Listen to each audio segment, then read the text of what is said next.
the coach. His name was Dustin Felder, because remember it was an acting class I had never done. So he was like, stand-up comedy is your into the industry. Of all the teachers, I said the one guy that really made an impact that was palpable and tangible and gave me a different outlook was Bill Hall. My dad, he's been in law enforcement for over 20 years. He taught like the 4 rules of gun safety. It was always the Mets, but like right out of the gate, it was Carter and Keith Hernandez. Those were the guys. You know, I just want to say thank you. I've been watching since I was a kid. Like I watched the Chappelle Show. We would recite that shit all the time. It surprised me how much I enjoyed. I coached my daughter's softball team this year. It was one of the best times of my life. I dedicated this to Angela because I would not have done any of the stuff that I've been doing had it not been for her. What's up? Welcome to the People We Love podcast. This is episode number 169, and I am Adam Choit. Follow the show at Tedeschi Trucks, or at Tedeschi, that's my other podcast, at People We Love Podcast on Instagram. PeopleWeLovePodcast.com will send you to the link tree. That will send you to everything related to this show. We're on Rumble now. I think it's working on Rumble. I should double check. If you're listening on Rumble, let me know. Let's see, or watching on Rumble Live rather. Looks like it's working. At Adam Choit, Instagram, Twitter's me, adamchoit.com for everything else I'm working on. These streams have been fun. The Monday night thing, my new Monday night, 11 p.m. Eastern time, 8 p.m. Pacific time, time slot, I guess is my new thing. I may rebrand. I know I've been talking about that. Maybe we'll talk about that more on this stream. I'll bounce ideas off my guests. And speaking of them, let's bring them in. We got returning. We got the one and only Davina Joy. She's a comedian. I'm looking at her Instagram here. Comedian. How do you say this word? She can tell me. Curandera. Is that how you pronounce it? We'll get into that. That's a healer of sorts. I was doing research. Pioneer of urine therapy. We'll get into that too. Maybe we should start with that. Let's scare everyone right away. And also breathwork, pickleballer, and of course I said comedian. And then we got a filmmaker, a Liberty zealot, and a philosopher, Patrick Kerby, my Twitter ex friend. So let's bring them in. What's cooking, guys? Hey, what's up? I see you and I hear you. What's up, everyone in the chat? Sibrev, Alice, AV, Tom, Frank. Who else is there? I'm there. Good night, Mr. Thompson, Isabella 2.0. What's cooking, Patrick? I'll go in. I go in. Well, this is clockwise. Patrick, how are you and where are you? I'm great. I'm in Southern Nevada. And the weather's gorgeous here today, and enjoying the cool weather while it lasts before the gates of hell open. So yeah, doing fine. Oh yeah, you're not far from Vegas, or you're in Vegas? Not far from Vegas. Nice. Yeah, so it's going to be 2,000 degrees. The only I always think of Vegas and how hot it is.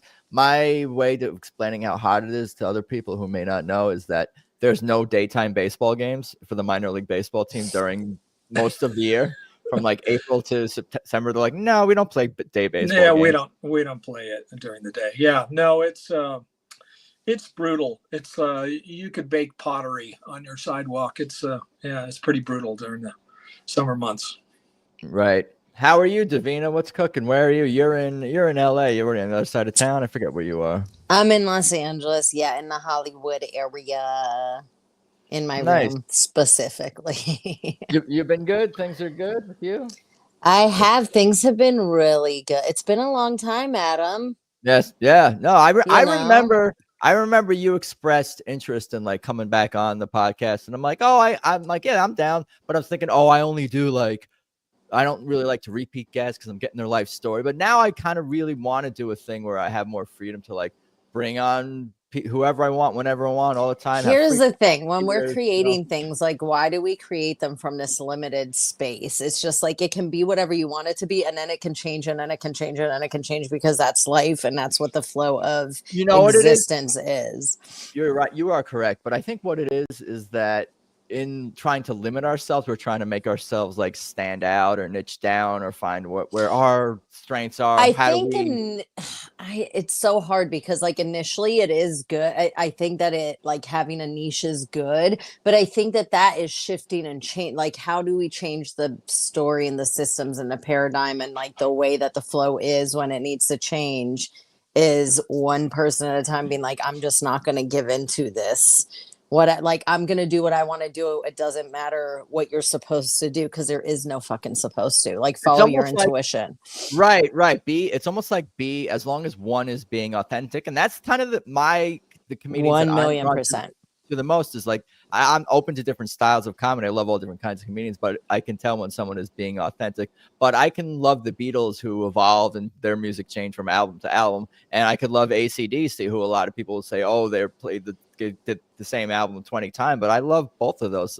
But I guess maybe it's because both are true to themselves. But why do we limit ourselves? Like, there's a part of you and a side of you that sometimes AC/DC is just speaking to your fucking vibration. And then there's another time where the Beatles are speaking to your vibration. Like, why do we think we have to be the exact same in every single breath? It's insanity. And this is where I think the shifts are coming more now in the presence and the awareness.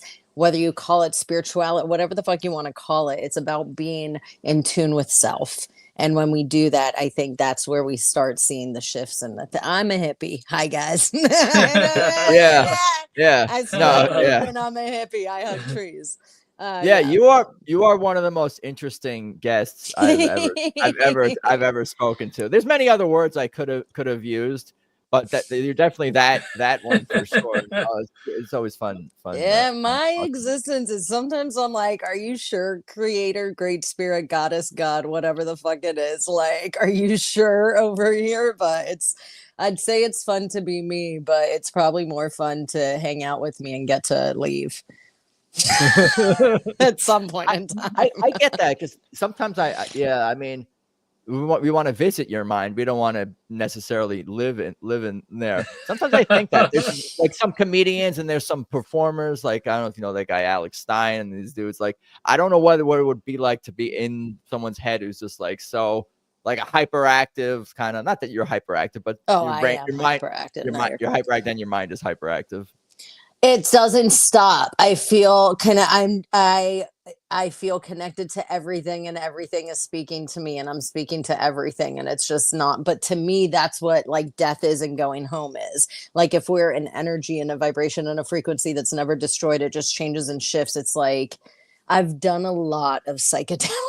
I was going to say, I need more mushrooms right now. Like, no, I it's was not mushrooms. It's not mushrooms. It's bufo. It's the toad medicine. That is the absolute most powerful, beautiful medicine on the planet. have heard good things about the toad medicine. What do you lick the toad or something? No, like that? you smoke it. Is that the Simpsons thing where he licks the toad? I mean, I'm sure that yes, I think that that's what they were trying to, but maybe they didn't know that, like, you don't lick toads, people. I think that could actually kill you because their skin has shit. But you do smoke the poison. Don't lick a toad, but smoke the poison. That's where we're at in life, right? Like, I don't know who figured it out. I don't know where this download of absolute brilliance and wisdom and connection back home to the truth of all that is, because it's literally called the God molecule. I say goddess because I truly believe that the actual creator of everything is the feminine energy. That's why you are birthed from the female. That's a whole other fucking lane we can go down. But end of the day, if you want to experience what oneness is, the no separation, the fact that like every breath literally comes from one source that is beating all of this and created all of this, then you do bufo. Interesting. Bufo. Yeah. Did someone introduce you to that? How do you get started? Yeah, I was introduced by some friend. Yeah, what, Patrick?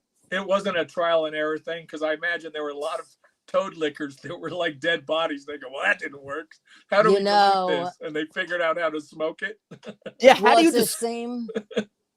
Well, there's the frog medicine, which is non-psychoactive, and that one's even crazier to me because that you actually put little burn marks on your skin, and then they put the frog poison on it, and your body actually recognizes this poison as like a bioactive, like friendly substance. So your cells open up, your whole body opens up, and the poison like collects like the toxins in your system, metals, if you have a lot of yeast and bacteria in your body, parasite, like everything, and you purge, and some people bottom purge. I shit my brains out. But you're vomiting and you're shitting, and you're literally while the medicine's on you for about 20 minutes, and it also like floods your body with peptides. So once you're done, it's this crazy experience, but you feel incredible, and it truly brings you to the realization of what a temple your body is. Like I never treated my body that wasn't like the toad stuff. That was this something is else. called combo. This is from a frog. A frog. Yeah. And the legend behind that is that there was this tribe that had a sickness going through it, and that everyone was dying, like everybody was dying, and that the leader, the chief of the tribe, went to go do a vision quest and sat and begged creator for the answer. And when he came out of it, there was this Amazon, it's the tree frog. I can't remember the exact name right now, but it's a frog in the Amazon, and that it was sitting on his leg, and somehow he knew to take the poison and burn the skin and put it on and detoxify the whole body, and it saved the whole tribe. So that's what combo is. Bufo is the toad medicine that you smoke, and it's the most powerful psychedelic we have on the planet. Mike Tyson talks about it. Tony Robbins talks about it. There's a lot of like, I think Neil Brennan, I know he talks about ayahuasca. I think he talks about Bufo as well. Isn't DMT the most powerful? I haven't done. Well, so Bufo is 5-MeO DMT. So it's a form of DMT. Now, I do not vibrate or fucks with NN-DMT, which is a DMT that is from the root. This is so spiritual. I love this right now. I love the Joe all Rogan. of this. This is the Joe Rogan DMT. We're gonna get to you, Patrick. Also, No problem. This is the NN-DMT. I'm getting an education. And when they mix ayahuasca, there's a bark of a root that they use that is the DMT portion mixed with the ayahuasca. It gives you this beautiful, sometimes difficult, but there's beauty in the difficultness, healing experience. When you smoke it, I believe the way they process that plant to make NN-DMT is something, it takes the spirit of the plant out of it. It's a weird, I don't fucks with it is what I'm saying. So when I was first introduced to Bufo and I found out that it had DMT in the name, I almost didn't go home. I almost didn't remember. I almost didn't try it. But I was dealing with death of somebody that meant a lot to me, that happened suddenly, that felt there was a lot of anger behind it. And my friends were like, this is going to help you with that. And it changed my entire relation. Like, dude, death is the most beautiful fucking thing there is. Death is not death. It's going home. I call it going home now. This is the actual death of our soul, to come here and have this experience to grow. That's temporary so that we can go back to what is eternal and infinite. Anyway, probably.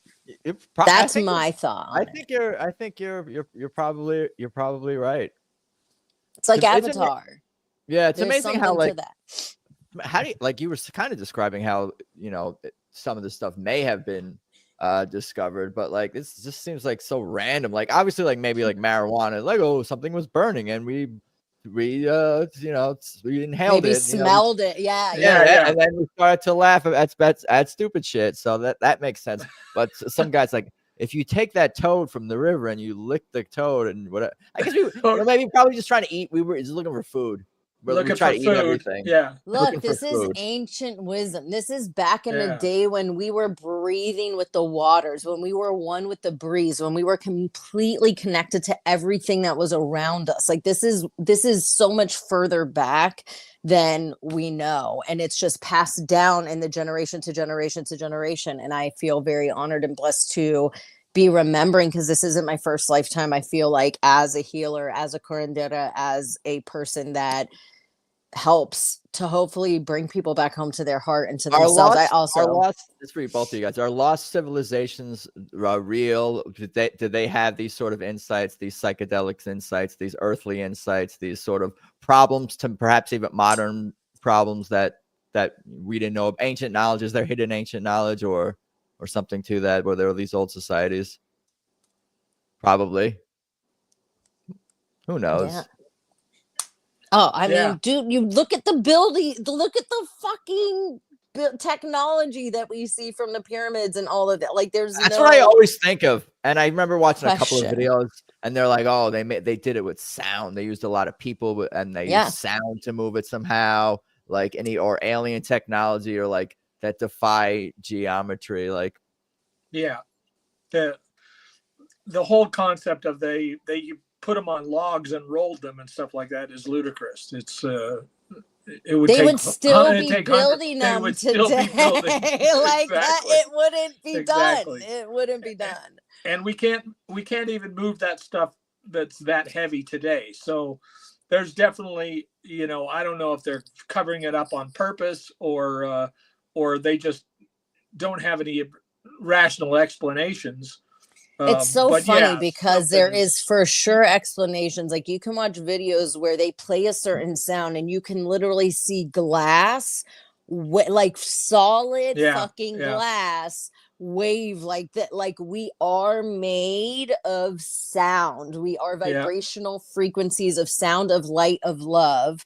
And we can be manipulated. Like, I that's think- why Yeah. chanting changes I think things. Nikola Tesla tapped into that everything's about frequency.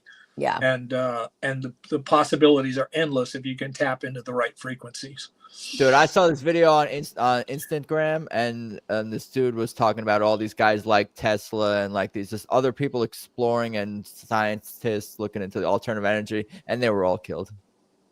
Yeah. Dude, I don't know. Hitler knew about it too. Like, he was very aware, like, thought about aliens, all that. Like, there was a lot of beliefs in and knowings that there is wisdom and technology that is far beyond us, and also that we have here that they don't want us to know about, because if everybody was tapped into their fucking power, there couldn't be the world that there is right now, where everybody is so controlled and brainwashed and stimulated overly by the external bullshit that keeps them disconnected from their heart. Like, if our number one priority, I was just thinking about this before, that I didn't think this would come up, but our number one priority was staying connected to ourselves and our heart, like, it could not fucking happen, period. Yeah. Couldn't happen. And I can tell you that from somebody who went from being in the world of, I mean, I kind of was, I always questioned everything here. I was like, what the fuck are we doing here? Why are we paying tax? Everyone's just giving their money to these people. Everybody, like, it was always weird to me. But yeah, I didn't even think just that being deeply alive is about it. weird. You always had those thoughts even when you were a kid? I was always like, what the fuck is, like, it was so fucking weird to me when I would hear about adult shit. Like, yes, I've questioned everything my whole life, whether that's conspiracy theories, truth, or whatever. My poor parents, there was never like, just tell me something and I do it. I'm like, why? But just because you do that, why do I need to do? Like, there was always, it's hard. Yeah. Yeah. No, I appreciate hearing all that. Yeah, I don't know what spawns that free thinking in people, but I wish we could put it in the water, because, question everything, especially in this day and age with all the propaganda and the AI and everything else. It's like, question everything, ask questions and demand answers, and question the answers, because the questions never end. When do I get to just eat and hang out? Why do I have to do all That's this? another option too. Let's fucking that is all another move option. into Balance. the You need balance. You need balance. Balance. Indeed. But it's like she's saying, all the answers in the world are solved if we just learn to be kind to each other. To ourselves first, though. For ourselves first, exactly. I got a big. They don't teach any of this in school, but that's on purpose. Oh no, they don't. Yeah, no, that's. And they don't promote this in popular culture and media, really, like positivity, I guess. I think the Yeah. only time that like really self-thinking is like promoted is when somebody can tell that somebody wants like to be seen so much that the Illuminati can control them, or that the people, whoever the they are, we all know it's the family, the Rothschilds, the Rockefeller, like the people that are like truly running things that are in the dark, you know. The powers that were is what I heard one time and really like to say, because I think that's how we shift it as well. Our words are so powerful. But yeah, for the powers that were, they know. And so I saw this one video a while back, and this is what we're experiencing right now. It was from the 80s. I want to say the early 80s. And it was this Russian guy talking about how for decades there's been so much brainwashing and manipulating that they know that as things start coming out, like you can literally show somebody the actual facts, and they are so deeply ingrained because we're so 1984. attached to That's what's yeah. we're No, so she's attached talking to who about we think we The are. Democrat Party in 2025 is what she's talking about. She's talking about Yuri Bezmenov. Did an interview with G. Edward Griffin and talked about ideological subversion, and said when after they're ideologically subverted, you don't waste your time with them, because there's nothing you can say. They will praise the jackbooted thug until right up until they get kicked into the gulag, and you have to work on the next generation.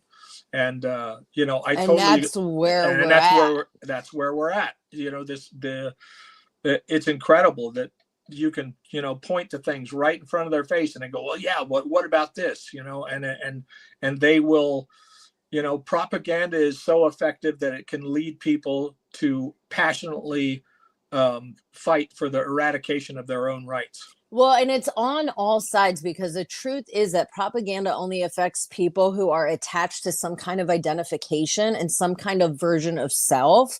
And when we let go, and you've had ego death after ego death after ego death, and you really connect to like when Jim Carrey is like, I'm nothing and nobody at all, you know, all at once. Like I'm everything, nothing, everything, everywhere, all at once was a beautiful thing too. But that whole thing, that like when you are fully unattached to anything that happens, even if, dude, if a bomb goes off right now and I die, okay, that was my story. What the fuck? I can't control it. Am I going to worry about it? Am I going to live in fear about it? Like, no, when I cross the street, like I could be distracted and in my phone like a dumbass, and someone else is in their phone like a dumbass, and then I get killed. Like everything we do, we get out of bed, you could fucking break your leg getting out of bed. Like there's a something to everything that we do, and so many things we're unattached from, because if we really thought about how every single thing could kill us, we'd fucking explode. Right. And then other things we're so attached to, but it's like when you find that freedom of unattachment to all and everything, and just say thank you. Thank you is such a powerful prayer, because it is just the full surrender of any stories. It's like, thank you for the pain I have right now. Thank you for the joy I have right now. Just thank you for all of it, without changing or shifting or needing or wanting or giving or receiving anything. Just thank you is a full surrender and full acceptance and a full letting go. And so I think that's the thing, is people are so attached to a story that they put the propaganda out to one person's created story, and then they put it out to the other person's created story. And until people are willing to break out of that created story, we're fucked, you know? But the generations that are younger than us and the people that are actually having kids now, I feel are more tapped into wanting to change the fucking curse of their generations and their families. They're wanting to shift the lineage, like the habits, the things that they went through. They're wanting to bring more awareness and love. I do see a difference. Like there's something special about the babies coming into this world right now. 7-year-olds, like they're special kids right now, and that's all we need. We just need these fucking older fuck faces to die. Like, go home. Hey, I resemble that remark.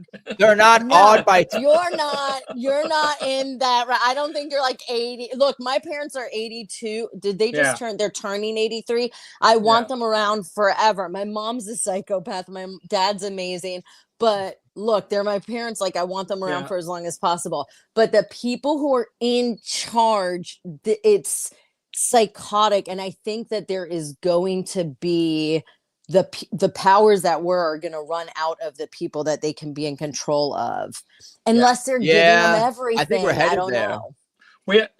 They didn't count on the internet. They didn't. I think that COVID exposed them, and they didn't count. They didn't account for the power of us being able to connect without having, you know, three news channels to control and newspapers that they owned and stuff like that for us to get all of our information. So I think they might be in trouble, but they're not going to give up easy. That's for sure. Well, I think that they did account for it, but they think that they are smarter than us. Like, I think that they literally think the 99.99999% are complete fucking idiots. Yeah. And that they are so much smarter because, look, what did I do as one person, Jeff Bezos? Yeah. I have $200 billion that doesn't exist. It's all fucking fake. But I've had enough people give me money that I'm thought to be this billionaire in a world that isn't real and in paper that isn't fucking real, that has no fucking value. So it's great. Like, they think they are so much fucking smart. Elon fucking Musk, fucking Donald Trump. They all think that they're so much smarter than us. And what they didn't account for is that it takes such a smaller amount of aware, tapped into divine source, love, light, powerful warrior people to actually combat them. It's like it takes like less than 1%. Maybe it's 2%.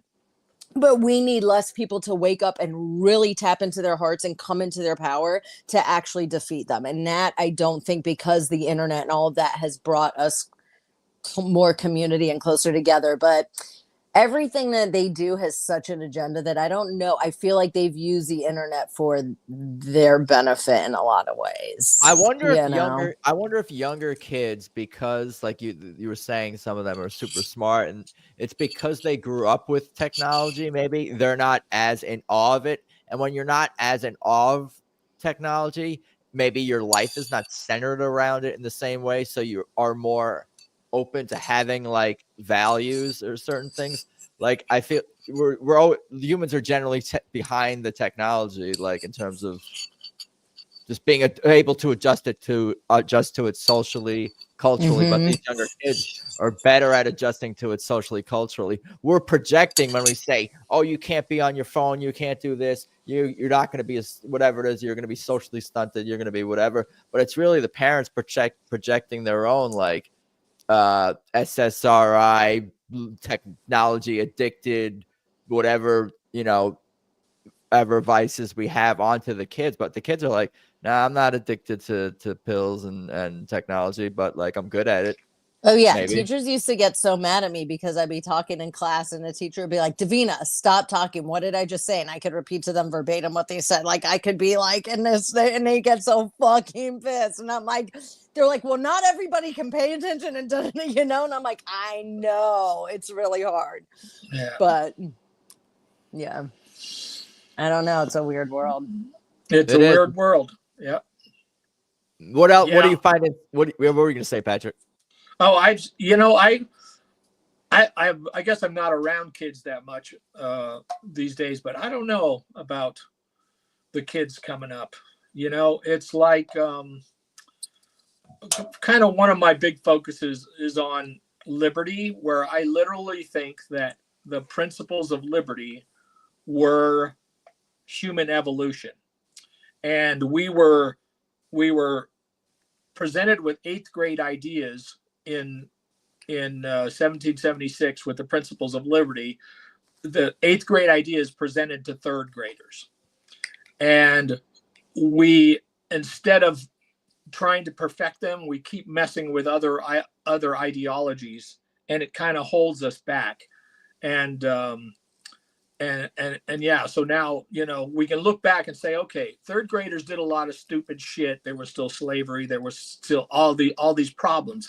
But instead of taking those principles that all men are created equal, our government is there to protect our liberties and not run our lives, that those are the ideas that need to be perfected moving forward, because I think liberty and individualism is the pathway to stop racism and war and all of these things. And then we just get these other ideologies that turn us against each other, that pit one, race against another, or one, ancient tribal hate and things like that. When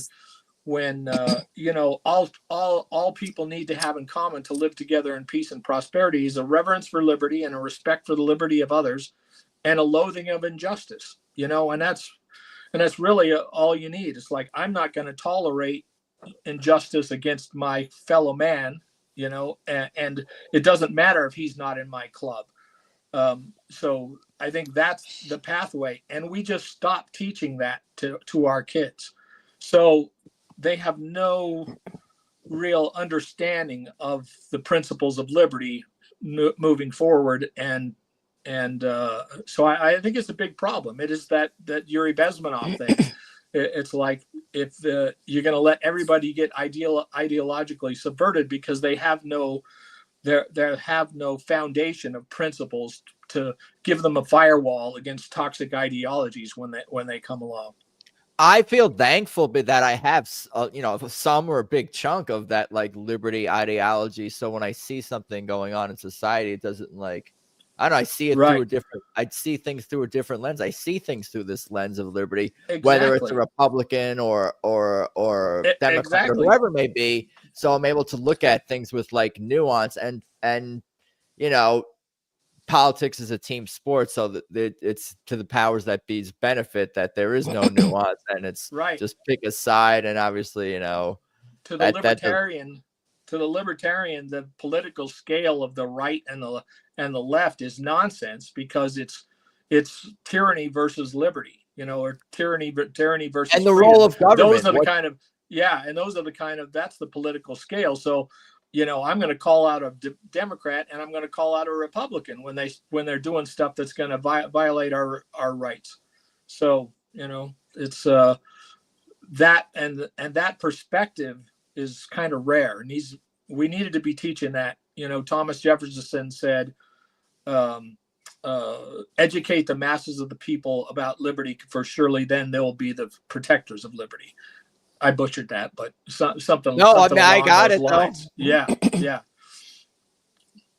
Yeah, we need more of that. And I think maybe with like the decentralization and more of the, school choice and homeschooling and private schooling and charter schooling and YouTube schooling and Rumble schooling and the favor that COVID did for us is increase the amount of homeschoolers tenfold, and taking those kids out of the indoctrination system is going to be vitally important. I mean, it's probably made parents look at what the curriculum. Think of how many parents just send their kid off to fucking school. Yes. I know my parents never paid attention to shit. Mm-hmm. They could have been teaching us how to fucking murder people. Nobody would fucking have known in my family. So, like, how many parents? Well, they trusted the government. They trusted that the people that were teaching their kids had the best. It wasn't coming from the children and it was country. Propaganda, but not as radical. At least when I was in school. That's looking back. That's what I feel like. I'm like, well, it was the start of it. It's all a cycle. It had a beginning, and it was they had to build on layers. So they're not just gonna throw. If they just all of a sudden all that, and that's what's so crazy about what's coming out now. I think that so much is coming out now, right? It's just overstimulating, and people are already so. They know what they're doing. People are already so overstimulated by everything in their life, and then not knowing how to handle, because what was never taught in school was emotional fucking regulation. And what wasn't taught in the home was emotional regulation, because the parents weren't taught emotional regulation. Like, this is where the shift of the parenting and the shift of self has to happen, because until we learn to emotionally regulate ourselves, de-escalation with ourselves. De-escalate with Yes. self, emotionally regulate. We can't teach it to others because if you haven't experienced it, you can't fucking tell somebody how to get up a mountain that you haven't walked up. You don't know. So it's like I hear "Man starting in the with Mirror" that playing by self. Michael Jackson in the I mean, he was dropping some fucking knowledge. Like, He was. that's the thing. There are prophets. They kill There him are too? people for sure. But like he also is, I mean, I don't know what to feel about him. There's so much confusion if I try to tap into like who was Michael Jackson's frequency and energy, because there is a part of me that believes he did weird shit. Yeah, you don't know him personally either, and we're not obligated to know every detail about his life, but I think you can appreciate the music. But if he was a pedophile, then there's something about that. But if he wasn't, but we are in a world that is ran by fucking pedophiles and Luciferian Satanists, so like, dude, I don't know. The music industry is like the worst, because look, we are vibrational frequencies of light and sound, and when they play music at a certain hertz, it opens you up to be programmed. This is what people don't get. And you can see videos on Instagram, well, they will have like, let's say, a tuning fork that's like 400 hertz next to a tuning fork that's like 432, and when you play one, the other doesn't react. But then when you put 432 with 432 and you hit one, like the other react. Like there's literal visual evidence of how vibration and frequency and the invisible fucking source of all that is works. And when you open yourself up to see it and experience it, then you're like, oh, when they have fucking weird songs that get you in this trance, that get like they're using this shit to program you easily. The programming is the easiest part. The television, the music, and look, I watch TV, I watch dumb shows, I love that, but I do a lot of work outside of that too. You're aware. I'm aware. You're aware when you're being programmed. I can see when they fly over the like I'm not watching Dahmer. I know. I heard that Dahmer is like the level and frequency that what Dahmer's at is like some really grotesque shit. It's not really where I want to dedicate my time. I get why they're well-made documentaries, but I don't know. It's not really I'm into more. I'd rather go to a comedy show. Exactly. Oh no, I love serial killer shit, but like there's something about the Netflix. Why do women love serial killer documentaries and podcasts? Look, because we are aware that we are a multifaceted being, and if we are expressing that dark side through just getting to watch others that did it in a grotesque way, and that's the way that we get to express it, cool. Like we have to stop running from our shadows and who we are, but find the ways and the places to experience them where we're not harming ourselves and we're not harming others. Like that, it exists. I don't want to kill nobody, but sometimes behind a fucking wheel, I do want to follow somebody home. Like, dude, we're all capable of the best things and the worst things and everything in between. My kind of. I don't follow people home. I just need to put that. Okay. My expectations are that we're not going to get any like. Some dudes probably wouldn't mind. I was gonna say we're not gonna get any revelations with like the Epstein files or 9/11 files, and I was gonna think I thought of like a sketch where we were waiting for the pyramid files to come out, and then like all the Trump administration keeps like delaying it or saying they're gonna come out with the pyramid files are coming out finally, but maybe like an expectation or a hope is that like maybe we'll have less Diddy's and less Epstein's, and maybe some of these industries like music industry and all these, maybe less Satanists will have less power or will be out of power moving forward. Won't be able to wield power in the same way moving forward. Can things get better? I don't expect it.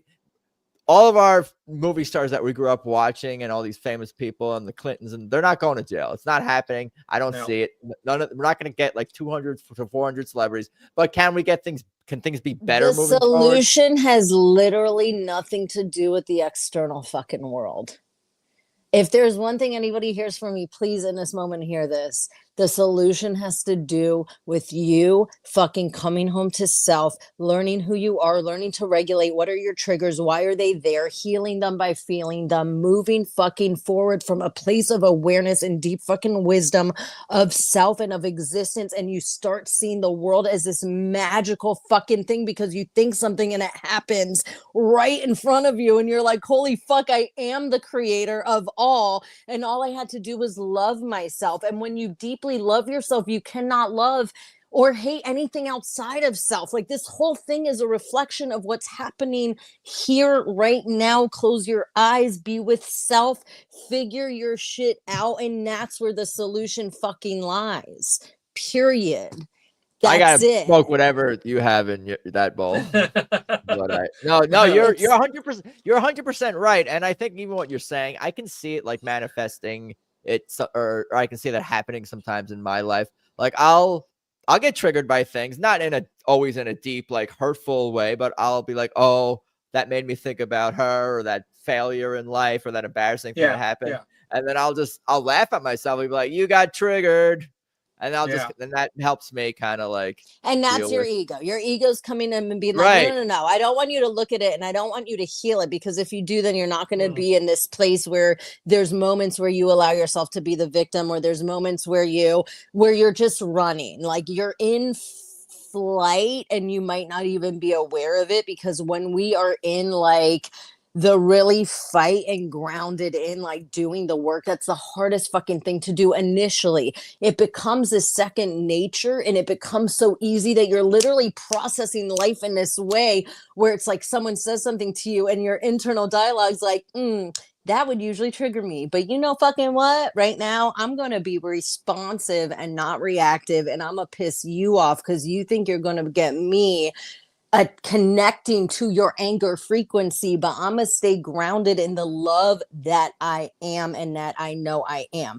And when I am in this space, whatever happends out here, it's not personal, but people I will be a mirror. Pick up on that. People pick up on that. Yes, too. And I think the goal is like, because like I don't know, what I tell myself, whether I have some kind of like failure or something, I'll give myself like X amount of time to like feel bad about something like that. But even more of an anecdotal moment, like what you're describing, like to be able to get to that place of love or whatever you're describing faster is a just know that you skill are that can be developed. No, it literally is just knowing that you are love and light. Like if I believe and know 100% that the frequency that has made me is love and light, then I'm going to touch and do everything from that place of love and light. That doesn't mean you don't get mad. It doesn't mean you don't get angry. It doesn't mean that you don't say something that you don't mean. Those are all, can I please help in when you say failure, if you change it to lessons, because nothing's a fucking failure. It's just helping you grow and helping you move on to the next. It's all lessons. It's all teachings. What's love and light mean? What's love? What's love and light? Especially light. What does that mean? Live in light. What does that actually mean? How do I turn that into action, so to speak? I mean, I can't. There's no wrong answer to that. For me, this is me. I don't have the answer to fucking anything for anybody, but I know myself and what my experience is. That is what I'm speaking from. So that is just it. For me, and right now I get to work with horses on a daily basis. And so they are like our greatest ancestors, because horses are if you are not present with them and you are not aware, they can fucking kill you. Period. Right? They are powerful ancestors. They teach you the wisdom of like, be here now. And they are reflectors, like mirrors. Like if you walk up to a horse and you're internally angry, they'll throw their head back. They'll step back. Like they literally react off of your internal dialogue and energy without you having to fucking say shit. They are powerful beings. So when I get to work, I have to know that how am I approaching this being? How am I touching it?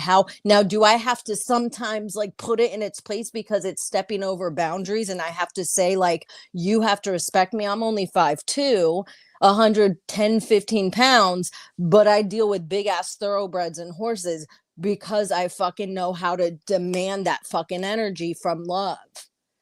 from a place that is intentional. I'm not trying to overpower you, but I'm also not going to let you fucking kill me, right? Like, you're not going to.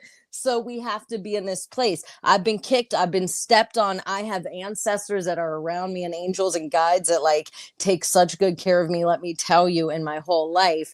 But at the end of the day, like when I am working with them, so for me to be love and light is that everything I touch with this intention of like wanting to add the rise, the positivity, the love, the light. When I'm mixing their food bowl, I do so with my right hand because this is my masculine hand, which is the provider, the giver. I'm giving them love. When I need to receive love, I put my left hand, the feminine side. This is how intentional life can become, and you start seeing these things like happen for you because you're in this flow with the frequency of the fact that you are male and female. You are everything. Yes, Bufo is this powerful. I'm telling you, it's the most beautiful medicine on the planet. But that is just what I believe. So if somebody's spitting in my face, let's say I'm in an argument, someone's spitting in my face, there is an old version of me that would be like, I'm gonna fucking murder you. I want to pull your fucking eyeballs out. I want to pull your hair. I like go into some dark places, shit that you don't say out loud, and I probably would have because I just was like angry. I was angry and I didn't know how to regulate. I didn't know where it was coming from. I didn't know how to work. You do the work. So now I can see that person as like, I'm just a mirror for something they need to look at. This has nothing to fucking do with me. It's part of the 4 Agreements. One of the best books you can get, short book, powerful book. Don't take shit personally. I might be a reflection for them to see themselves and something that needs to be felt and healed and changed. Now, if I start looking at life as this reflection of my energy and someone else's energy, and when we have this moment together where it's happy or sad or angry or whatever, what is the lesson here? How do I get back to patience? How do I get back to peace? How do I get back to love and to light? How do I touch this from a place that is going to raise the vibrational frequency of this planet, like, and of myself? Like, how Yeah, do you I asked show why. up? You said you asked your parents why, so you're asking yourself also, why do I feel that way? And then asking yourself, why do you feel that way?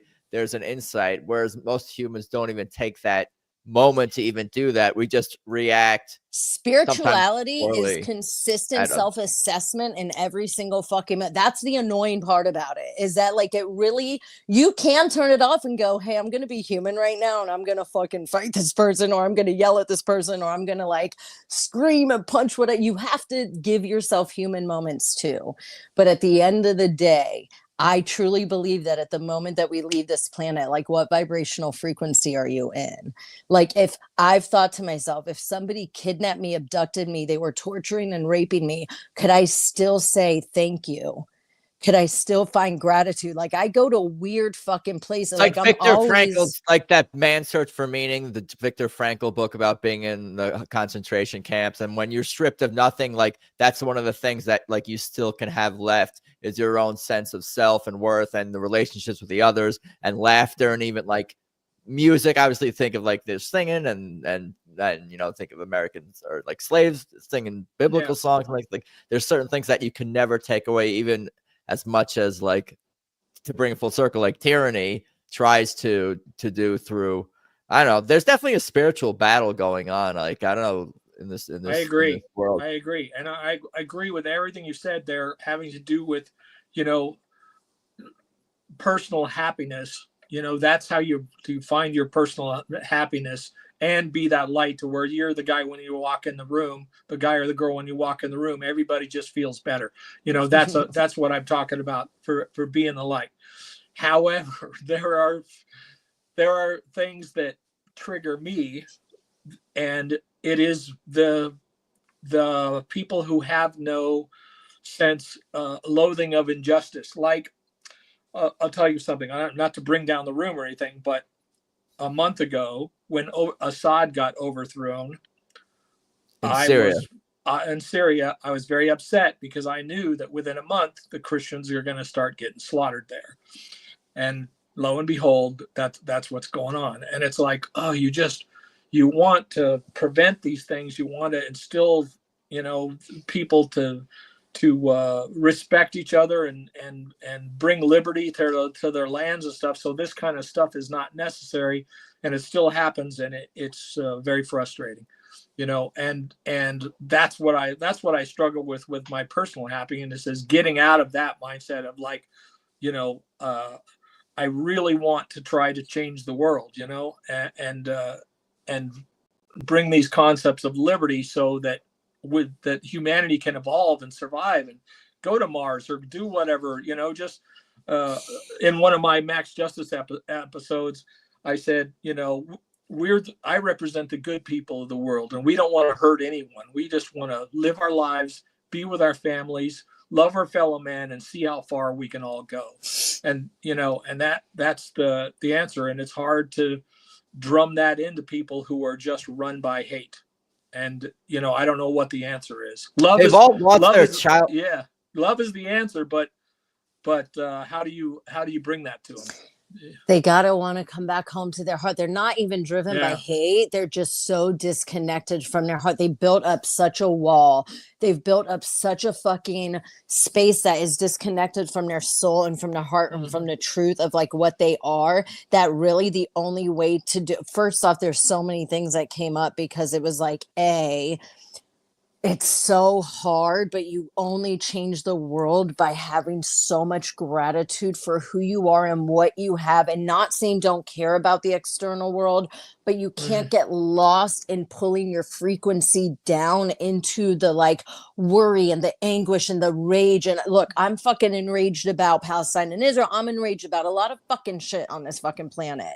There's and what monsters. I have to do, there's monsters. And this is where the spiritual war is right now. Here's the thing. In every other dimension and every other fucking level, the light has already won. It is only the battle happening right here, right now. And the light is already won. Like, we are in that place of the light, of getting to that space. The light is winning no matter fucking what. Here's how it happens. Start feeding the light. Everyone who says fuck Donald Trump, I hate this person, I hate that person, I hate whatever, you are part of the problem as well. You are feeding into the dark energy. I feel like you should like work for the Trump administration. And what's that the toad stuff called? Oh, I wish that he would do Bufo. I mean, Bufo. What's it called? The Bufo. Yeah, Department of Bufo. And then you do get out there in your press conference and you preach like world, not everybody needs it, but the people like that had just one fucking experience, it would be a completely different world. I'm telling you, like it's. Can you imagine? I do. Why is this stuff illegal? Every time I talk to someone who's done psychedelics, they go, it changed my life. I don't need it anymore. And the people that are in power, the low vibrational frequencies and the powers that were that are ran by the hate and the division cannot have you connected to your heart and self. If we had that, every fucking soldier and general and person would put their fucking, when you say the war ending, it's not us, love. You know what I mean? It's that people are so indoctrinated that their pride comes for fucking representing some bullshit rich elite in the dark. It's not even Elon. It's not even Donald. It's not even any of, they're so in the fucking dark. It has nothing to do with them. They are the fucking puppets that keep the division happening, that keep people separated from self and from heart. So once we really realize that because what I can tell you, Patrick, is from my many experiences into this place that Bufo takes, which for me feels like home. That's what I call it. The remembrance going home. Nothing here matters.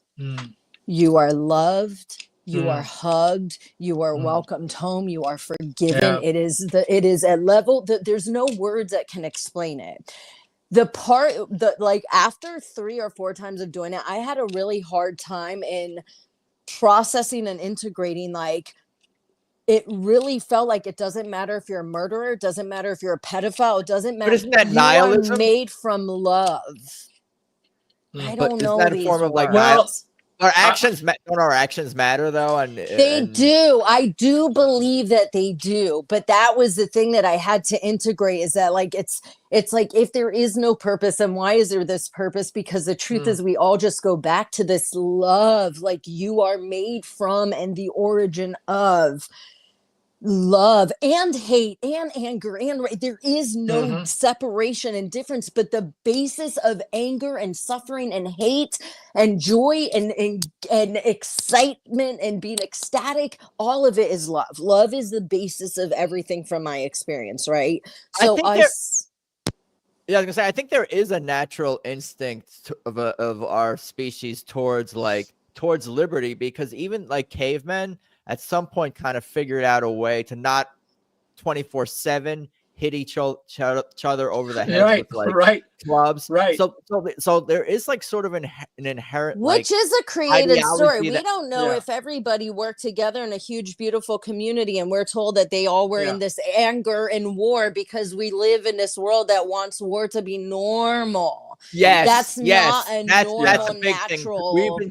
We've certainly been conditioned to believe that war is inevitable. It's babies normal. Don't come out being like, let's fucking shoot everybody. No, neighbors who disagree over a property boundary with their lawns don't bomb each other's houses. So the same sort of philosophy and analogy should be applied to governments and borders and countries. And to think that that's like war is inevitable is just such an insane like brainwashing.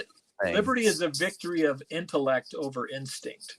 It's the concept that the tribe on the other side of the mountain doesn't necessarily have to be our enemy. It's but we need guns. Yeah, but liberty is still being put into this limited box that the truth of liberty has something to do with this world. The truth of liberty is knowing that you're unattached from and in full trust of everything is happening for me. How is this lesson for me now? And then how is this lesson for me? How is this challenge? How is this experience? How is this moment? This intentional fucking like seeing life in this light, not that it's all positive, because you're still going to have challenges. Women are still going to be sexually assaulted. There's still going to be fucking rapists and murderers and pedophiles. Right, like drama too, there's still going to be that. How does my responding to this, instead of just reacting from a place of unawareness, but that's responding from a place question. of clarity? You're bringing up a spiritual question. Always. And liberty is more of course, is a legal framework and an ideology, but they work hand in hand. If you look at liberty as like what this earth is, true freedom is, I feel like, knowing that you are so much bigger than of this earth, that you care to bring that love down here. I don't know, maybe that's me, but Patrick, one thing I want to say before we get away from, because you're like, what's the solution to this?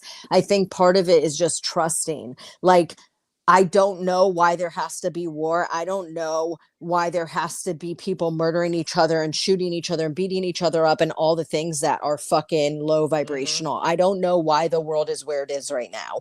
But if I do trust fully that everything is going to happen to bring us back to the highest vibration of love and light, which I truly do, that the universe isn't negative. There's no hate in the universe. They're not getting off. God isn't like beating off, being like, there's suffering in the world. Like there isn't, like, I believe that there is a fully benevolent energy that runs everything and that we are stemming off of, like we are all a part of. That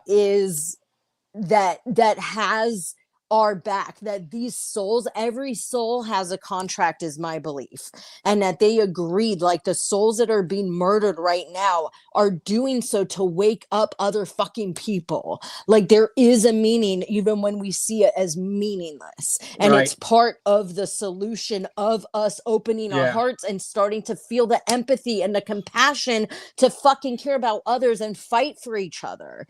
That's my thought on it. It's just you have this energy all day. You have this type of energy all day, or it's insane every second. All I want is deep conversations. Like I I'm No, a you're in the right place. Especially, I like to listen too. And a lot, what you're saying, it all makes sense, and I agree with pretty much everything. And your energy, even though I'm not like in your head, it kind of that's what it does. Kind of sometimes feel like in my head, like this, this 20, intense, this, like yeah. What you Yeah, I feel you're like that energy is kind of in my head. But if we're being truthful, maybe I kind of like it because it's a little bit wild. don't change anything. Yeah, it makes me think about these higher planes and ideas. I had a dream once that we are energy beings experimenting with a linear lifetime, experience with a linear existence. We're non-linear energy beings experimenting with a linear, and when you say none of this matters, and this, I wanted interested to find out what you think about simulation theory, because it kind of goes right along with that, where this is, because that would be it. If we're energy beings experimenting with a linear lifetime, it's basically the same thing as a simulation, so. But the simulation is malleable or manipulatable. That's what I'm trying to. I'm not sure. I want to ask about. Yeah. And what you were talking about, being positive and being the love and light, that is how people manipulate. They do affirmations and make things happen for them, and they can hack the simulation or co-create. It's like co-creating with life, because that you're doing the work to align yourself vibrationally to the existence of that you see being real. Like when Jim Carrey wrote himself that check for $1 million or whatever the fuck it was, 5 million, whatever it was, 10 million, that level of belief in self and knowing that I know this is happening and all of that is just like some people fucking got it. Some people get there. I believe life is to get everyone there. I believe the truth of life is that we come in with all of the fucking wisdom of everything of existence as a fucking baby. Can't say shit about it. We're into this world like, what is this limited bullshit, and then we just get fucking into we're grounded. I thought about death, and now my dad's Jewish, my mom's Muslim. Maybe that's why I've thought about death my whole life, because I always say I'm suicidal. I'm not, but I was, but I'm not, but I might be, but I don't know the end. I don't know my end. So can I say I'm not going to? I can never say that definitively. As of right now in this moment, I'm very happy. That's the truth of life, right? So I always felt weird in my body. I used to try to hold my breath and be like, okay, I just don't want to be here anymore, so I'm just not going to breathe anymore, and I just hold my breath. I do that in the car when I'm mad at my parents. Something like that. 6, 7 years old, I was just like, bye, and then I'd have to breathe and be like, fuck, damn it. It was always weird to me. Being here was always, I questioned everything. My mom, neither of my parents were very deep in their religion. My mom always told me belief in God and all of it. I had that. I felt this. Pisces, I think, have this very deep spiritual opening. A lot of Pisces have a very deep, I think, tapped in spiritual. We're the last of the zodiac. We take good and bads from all the other signs. We're very open, crazy, beautiful people. But at the end of the day, I don't even know why I was telling you that, because I took a hit. That's all good. Anyway, I love you guys. It's been I don't know what we're talking about. A journey, this life, this conversation, but everything really does. It makes sense. I'm on that wavelength, and I feel like I'm doing a lot of the things that you're even describing. And I saw that someone sent this other it was Seinfeld talking about something, which this may even be hypocritical, but a lot of people will think about money or even the result rather than the journey or whatever. And he's don't think about, I think it was money or the end result or something like that, but think about becoming. That's something that resonated with me in a way. I don't know, because it's an action, but in thinking of becoming, what are those steps? Well, before becoming, you have to unlearn. you have to know what you want to become, but you also have to know like who you are in this moment and why are you who you are. Are you this way and do you believe this thing because that's what you were told to believe and that's what people told you, like, oh, Davina's a type who talks too much. I did talk too much. I do talk too much. I will always talk too much. It's just who I am. I talk too much. That's what my gravestone should say. But I also think when I talk that I have valid shit to fucking be heard. But like, are you who you are because that is a belief? This is where discernment and growing, like your knowing of self and discernment comes in. Why do you believe? If something triggers you, why? Is this because somebody told you it should? Is it from an experience? It's getting to know self and figuring out why you operate the way you do, and then going, oh, that's actually not something that I believe in. Like maybe you were told to fucking hate gay people. And one day you're like, why the fuck do I hate gay people? Oh, because my fucking parents were from a place that didn't have any wisdom or knowledge outside of the experience that they were having. It's not even about judging them or criticizing them. They didn't know fucking better. So am I going to continue to operate from the place that didn't know better, or am I going to fucking grow and evolve into something that knows better, right? So once we chose to grow and evolve into something that knows better, now we get to become. What do you want to become? So when people say, is there free will? I do believe there's free will, and I believe that there's destined, like, I believe you come into this planet with a purpose, and the way you get to that purpose, and that purpose can always shift and change and grow and evolve, because that is the truth of everything, is that everything is always changing. How you get to that purpose and figure who you are in yourself out is the journey that you let unfold. That's where the free will comes.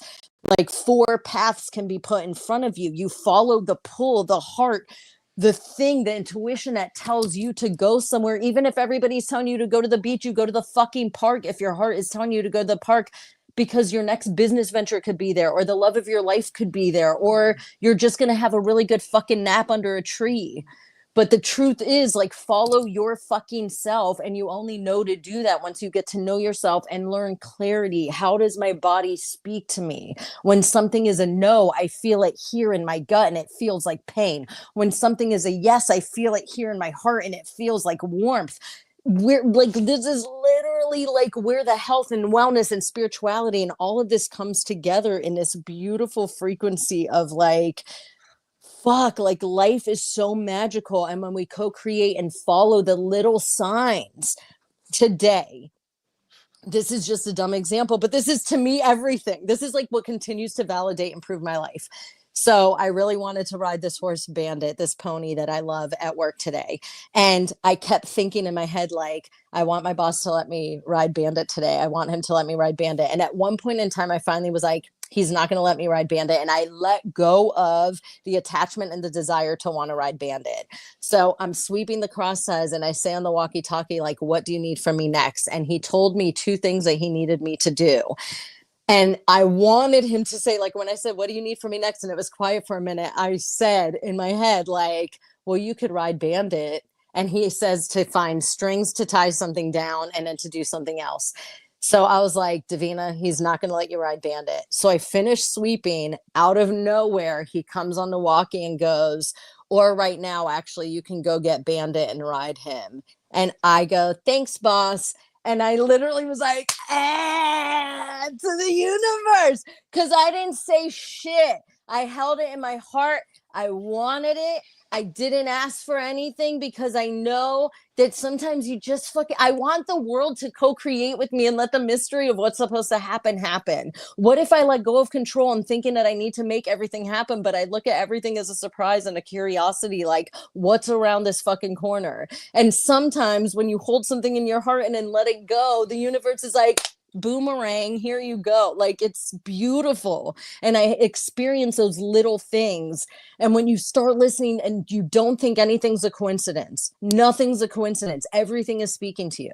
Everything is alive in life. When you trip and you knock your foot on a fucking like door, something was slowing you down for a reason. Maybe you were moving too fast. Maybe you weren't being intentional. Maybe you were about to burn yourself on a fucking iron. Maybe you were about to open a door and someone was going to fucking kill you. Who knows? Like, everything is possible. So if you look at life as like it's speaking to you and trying to slow you down or speed you up or give you insight or inspire you, instead of that it's happening to you as a victim to hate you, but it's co-creating love with you. That's how I live my life. Okay, no, there's I'm definitely done. something to that. It's interesting to even hear you talk about speeding up and slowing down, because there's moments that in my life where I question whether I'm doing that, whether I'm moving too fast. It's like, you better slow down. You're taking on too much. You're spreading yourself too thin. You need to just breathe. You're putting too much pressure on yourself.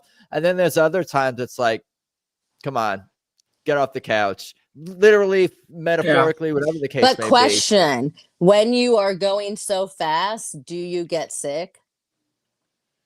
Do you usually end up getting, like, something happens where you're forced to slow down and you like have to have those days I think there's doing something, nothing?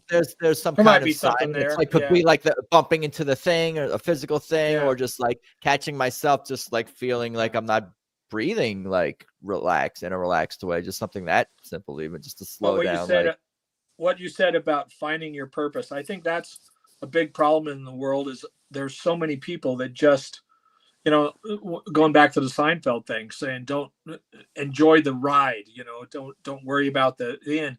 But that's a lot easier when you know where you're going. So finding a purpose, and I think that's a big problem in the world, is like people are just working in a 9 to 5. They Well, because people are hate, and they thinking that just their don't. purpose needs to be a corporate thing. Your they're purpose is defined by what that. you Their love identity is fucking defined by doing. that. Yeah. Your yeah. purpose is what you love doing from the moment you fucking were born. You know how some people are just like, oh my God, they always love fashion. Their purpose isn't fucking fashion. This person loved to cook. My kid was always next to me being like, how do I weigh this out? Let that person fucking cook. This person loves to garden. Their passion is, that is where the indoctrination of school fucks us. Correct. Because they I was just gonna turn go down this every entire single rabbit hole. Really does. person. Yeah. Yeah. They Yeah. turn every single person into this cookie cutter bullshit, and one person's not good at math, and guess what? They're never gonna fucking use math in their life. Yeah. Leave Yeah, them you have to alone. feed a child's curiosities from an early age. You have Broad to education is good, but also it's Yes. okay for a child to specialize, because that's the way of the world is. We're all like trying to figure out how can we be So is specialists and help purpose each other and serve each other. difficult, or are we in a world that's overrun by making it difficult? Like maybe Yeah. purpose isn't That fucking too, difficult. the system works against this as well. Even Yeah. Even if you have this knowledge and this consciousness of this challenge that we have, but even if you have that, it's the system is certainly like working You can- against it. You can tell the kids that have a purpose and a drive, they're like different beings from all their classmates and things like that. You know, it's like I would They're almost excited. just say passion, Yeah, like they're an excited. They're awareness of who passionate. they Exactly. are. They're Like not if just they along love for the playing an ride. instrument and they want to do band and they're playing Yeah, piano, yeah. do it, like they show, people will show you. But somebody says, their parent goes, well, being a piano player isn't going to make you, I don't know why it's a Yeah, song yeah. I would do, isn't going to Jewish make you a parent. career. You can't be a piano player and have a Yeah. life. And then you can be this fucking Mozart. Beethoven has been talked Yeah. about for hundreds of fucking years. Or just playing the piano will bring you to something else, especially nowadays with all the digital stuff and everything. Yeah. You can just take that and become a creator Do in so many everything different right. ways. And it's It's a way like, to, I like didn't- you're talking about, is I was gonna say, regulate your own emotions. And if you take 10 minutes to 15 minutes to play the piano when you may not have had the best day, it just regulates your own body chemistry and all this Or stuff. draw, And then as a or result, you're paint. better Yeah. at your job, you're better with your relationships. It helps your life and I all didn't- these. I didn't make my first film till I was 20. And once I did, you know, it was a Super 8 movie that someone owed my dad money and they gave him this Super 8 camera. So me and my brother went out and made this film with our friends, just stupid with fight scenes and stuff like that, you know. And that I remember the moment when I'm watching it on the little reel-to-reel monitor thing go with the Super 8 movie. And then that's all I ever wanted to do after that. It was like, and I always thank the heavens that I found my purpose, because that was, you know, that gave me that focus to It's not even that. Thank to the heavens put. that your parents supported it. Because the truth is that most people that are operating from their fucking programming, they tell their kid, they take their kid away from what they're Yeah, naturally good at. I was Like, living on my own by then, but so it was just the fact that I'm going like, I don't know what I want to do. Maybe I want to be a comic book artist. So I always wanted to tell stories, So and I used to write stories when I was a little kid, and then once I got the filmmaking bug, I had the technology and the avenue to pursue that. I think I am a story. I've always, when I was a kid, my imaginary world, there were always cameras. This is before I was born in 81. I just had my 44th birthday. This is before reality shows ever existed. I'm talking when I probably 8 years old to 13, 14. I used to imagine that cameras were following me everywhere all the time. In the shower, in the bathroom. There was no holds bar. There was never. And I think I should be a documentary. You were a reality show in your mind. Yes. Yeah. But I do think that I have a lot of weird things to show the world, and that would be fun. Yeah. Maybe one day. Sure. It's been a fun, crazy journey on my end for sure. But like I said, all this stuff kind of resonates with me on so many levels. I've had so many thoughts, even going back to the what I was gonna say about the school thing, how I think we're shifting away from this sort of the Prussian model of the 8 periods and the bells and the very regimented public school and going towards the homeschool private school thing. Right. And I think once I'm not from Texas, I don't know everything about their educational system. I'm sure there's pros and cons, but once society figures out that you can specialize in a way and cultivate the curiosities and the skills and whatnot of a child, and you could also have a football team in your town just by without taxes, just people everyone wants to have a football team. They want to have this. They want to have extracurricular activities. They want to do things as a community,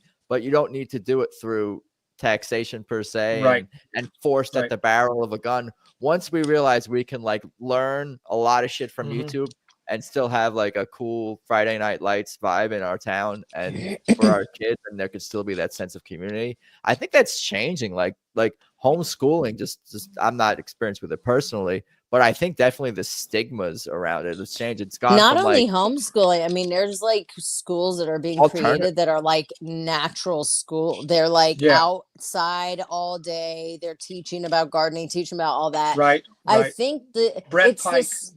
Brett Pike is a classic learner at classic learner on Twitter. He's awesome, and he says, "Why don't we teach kids how to garden?" So he does that, and it's awesome. We should have rethought our education system as soon as the internet became a thing. I think we are, and I think we're doing it, and we're doing it now. As we go. Yeah, we're doing it. I mean, even before that, it's because here's the thing. I homeschooled my kids. The geniuses in the school, the people that are into the mathematics and the physics, and the people that are that's gonna be their passion. Yes. From the jump, they're gonna be oh, I understand that, and I'm reading this, and I can comprehend it, and they're gonna come in with the wisdom of whatever soul that they're coming back from, because they're probably a fucking Einstein or somebody returning, fucking Tesla returning.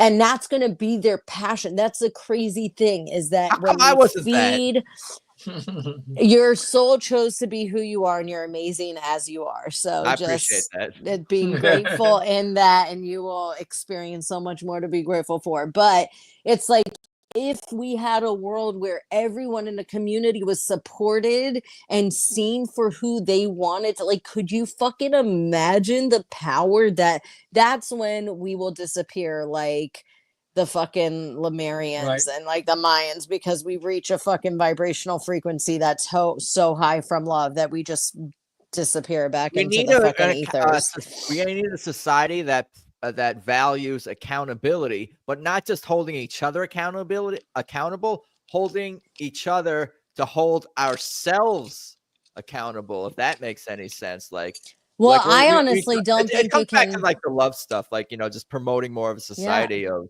love. Like I think I was gonna say like an hour ago was like something but I thought of, it's about like how I think a lot of these terms like peace and love, it sounds like trite. We sound like hippies, but I think there was something to it. And Patrick, you're probably more knowledgeable about it than I am even. But like certainly, CIA operations and theories and conspiracy theories about that. How like even like the anti-war side. I know that like conservatives were anti-war. There were like a lot of black movements in America in mid 20th century that were against the war, intellectual movements, and those were all sort of perverted or distorted or lots of psyops, lots of psyops throughout history to kill the anti-war movements one after the other. Right. Even with like peace and love, and like I feel like a lot of it's not taken seriously, those terms, and it's like trite because it's like stuff on a white lady's pillow in the suburbs or in her little, it's just like these. It just has to be connected to one word, which is hippie. Like that's all they had to do was create this vision that a hippie is a nomad, stinky person who just sits on the sidewalk and panhandles and wants to hug trees and doesn't give a fuck about like anything and is dumb and gross and whatever. And they're like peace and love. And then people are like, I've got to be the opposite of that. The brainwashing is it's the simplest thing you can fucking think about because it doesn't take much and it's not complicated. Like does it have a negative connotation? I was gonna ask. Does hippie have a negative? Not to me, but I guess it's in the ear of the beholder. I guess, right? Yeah, of course. They tried to associate it with Manson back in the day. Who they created with MK Ultra and the acid fucking that they were giving everyone. I know that there's a big documentary coming out or whatever out about him. Yeah. But I mean, look, not everyone can handle knowing all of this. So to them, they have to laugh it off. Like that's the way their body processes. Like another aspect is starting to look at like crying and laughing and burping and farting and whatever, like sneezing. These are ways that your body is like transmuting energy that is sometimes I do all of those at once. Right. So I'm sure that's usually in a pretty powerful moment when you're orgasming as well. Yeah. I don't drink anymore. But these are ways that your body transmutes fucking energy, right? So it's just, I don't remember why we were talking about farting and pooping and all that, but I'm here for it.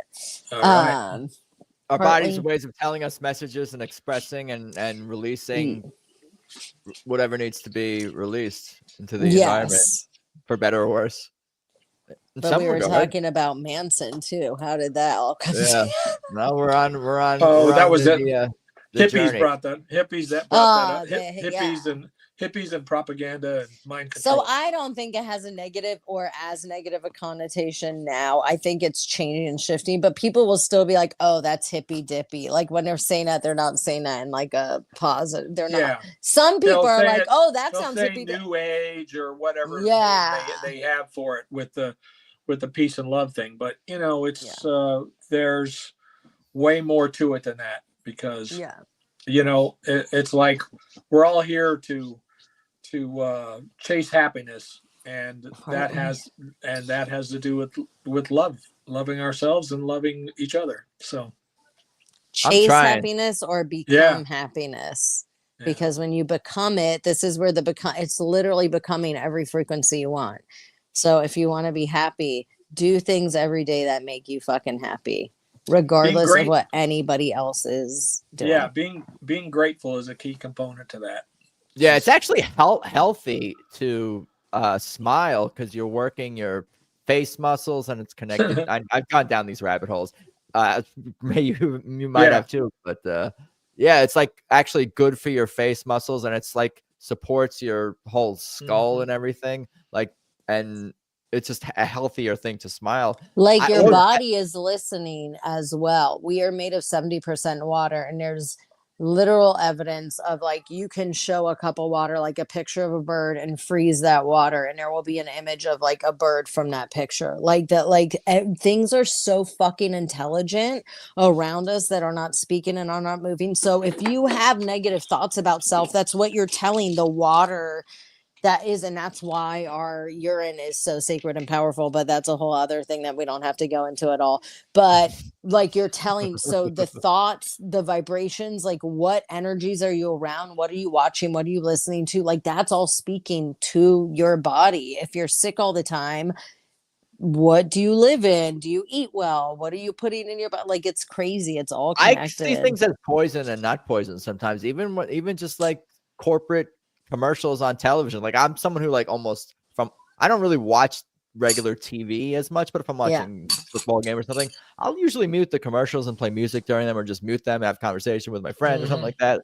Like it's like they're all drug commercials. Yeah, it's I think of it as poison. It's like it's noise pollution, it's air pollution. Yeah. Like there's certain like sounds and sights and cultural things. And like, I guess music and art can be subjective to a degree, but certain things I think art can be like propaganda, poison. It's like poison for our soul. Like poison just doesn't have to be something you consume in your body. Why it's where you learn discernment. When you're connected to yourself, your body literally speaks to, like, you go in a direction, your body's like, there's something over there. And you don't need to know why. There's no logical, it's like letting go of, this is where women, I think we have this, it's part of being just a woman that's like has the spirit world like in our fucking womb, and in being connected to this planet and having a deep intuitive feeling. Like we just have these feel, and men have them too. They're just less, I feel, connected, and they're becoming more connected to it. But something in your body, when you have the discernment of like, what is my yes and what is my no? How does it show up? Does it show up as a feeling? Does it show up as a frequency? Does my fucking finger itch when I'm supposed to go a direction? Like it's like there's things that if you start becoming aware of how your body is talking to and responding, and that happens through meditation. I hate to say it. Sorry, you have to sit with yourself, but if you don't want to sit with yourself, then nobody wants to sit with you either. Like, like enjoy your fucking frequency. When you start to enjoy yourself, you will create a world where people enjoy you too, because like you're in your love and your light and your happiness, like your joy. But you're also connected to like, how does my body talk to me? How does this world talk to me? How am I responding and receiving? How am I? Yeah, it's a lot of work all the time. Sorry. Well, it can come more. It can come more second nature, and I'm sure it does. This despite your inner monologue being very active, I think what you're saying, even like getting to that moment where people don't affect you in the same way that they may be used to, and drawing out those negative emotions, like you're able to get to that like point faster. But I think it's all about like living clean, not necessarily like not having a drink or a smoke or certain things like that, and not having some balance of certain vices or whatever you want to say in your life.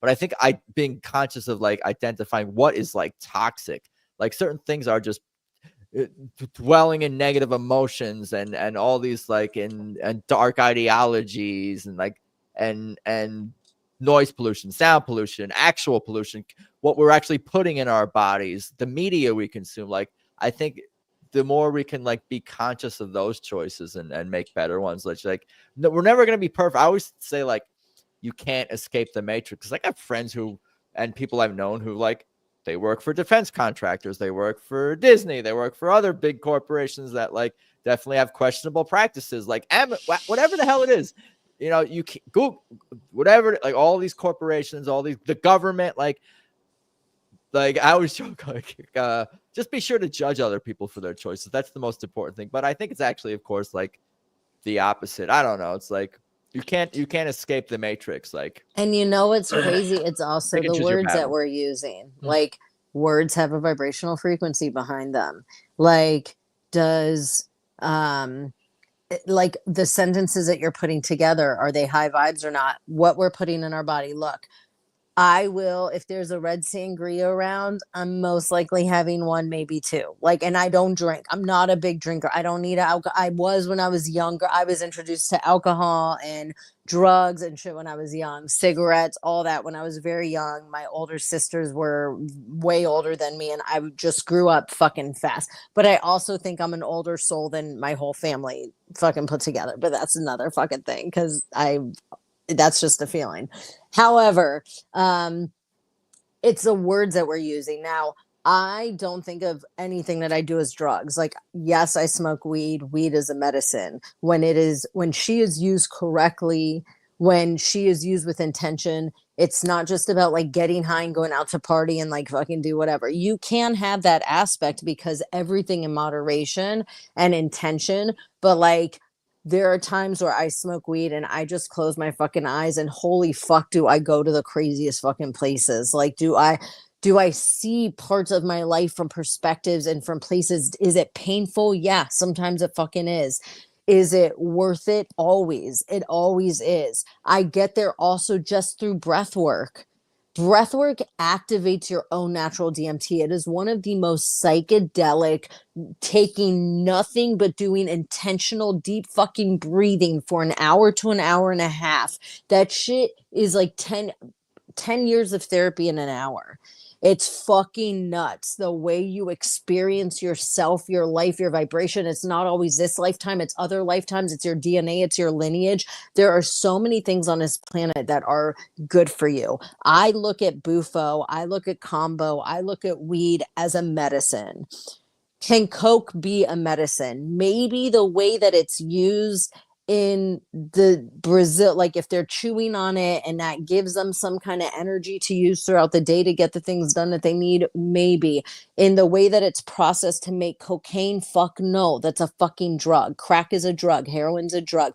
When I was you're a talking about kid, natural things for the most part. right. Like there are, and There's there's something to that. natural things, like there's sassafras is a natural MDMA. It comes from a plant, and that shit gives you the same MDMA fucking feeling. Ecstasy is a little different because it's cracked out with so many things, and I enjoyed it when I did it. Like I'm not saying don't have I'm just so lucky because I've never been like addicted to anything but weed. I've smoked since I was like 11 and I'm 44. Like I've smoked weed. I've had weed in my life.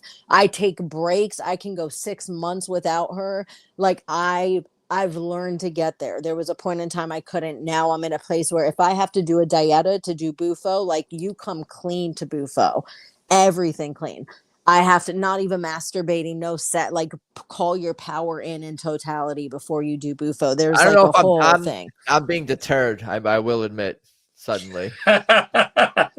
You have to be called to medicines like this. But what I was saying is that the words that we use. So yes, like alcohol is a fucking poison. It's literally called a spirit for a reason because there is negativity put into that to bring up anger, to make us be defensive, to make us want to fight and feel rage. Like, yes, there are moments where you can drink and have fun. As I take a sip. But then you can feel fun, but it's like, are you a healed person drinking or are you an unhealed person drinking? Are you a healed person taking weed or are you an unhealed? The basis of, I think, people's ability to be able to handle any like external fun and luxury is doing the fucking work. I don't know. Is this I'm healing. life? I'm healing. We're I'm always healing. healing. You'll never be healed. You're But always I'm healed. healing. I'm healed more. I'm healed more. I'm more healed than maybe I used to be. So it's okay. Absolutely. Yeah.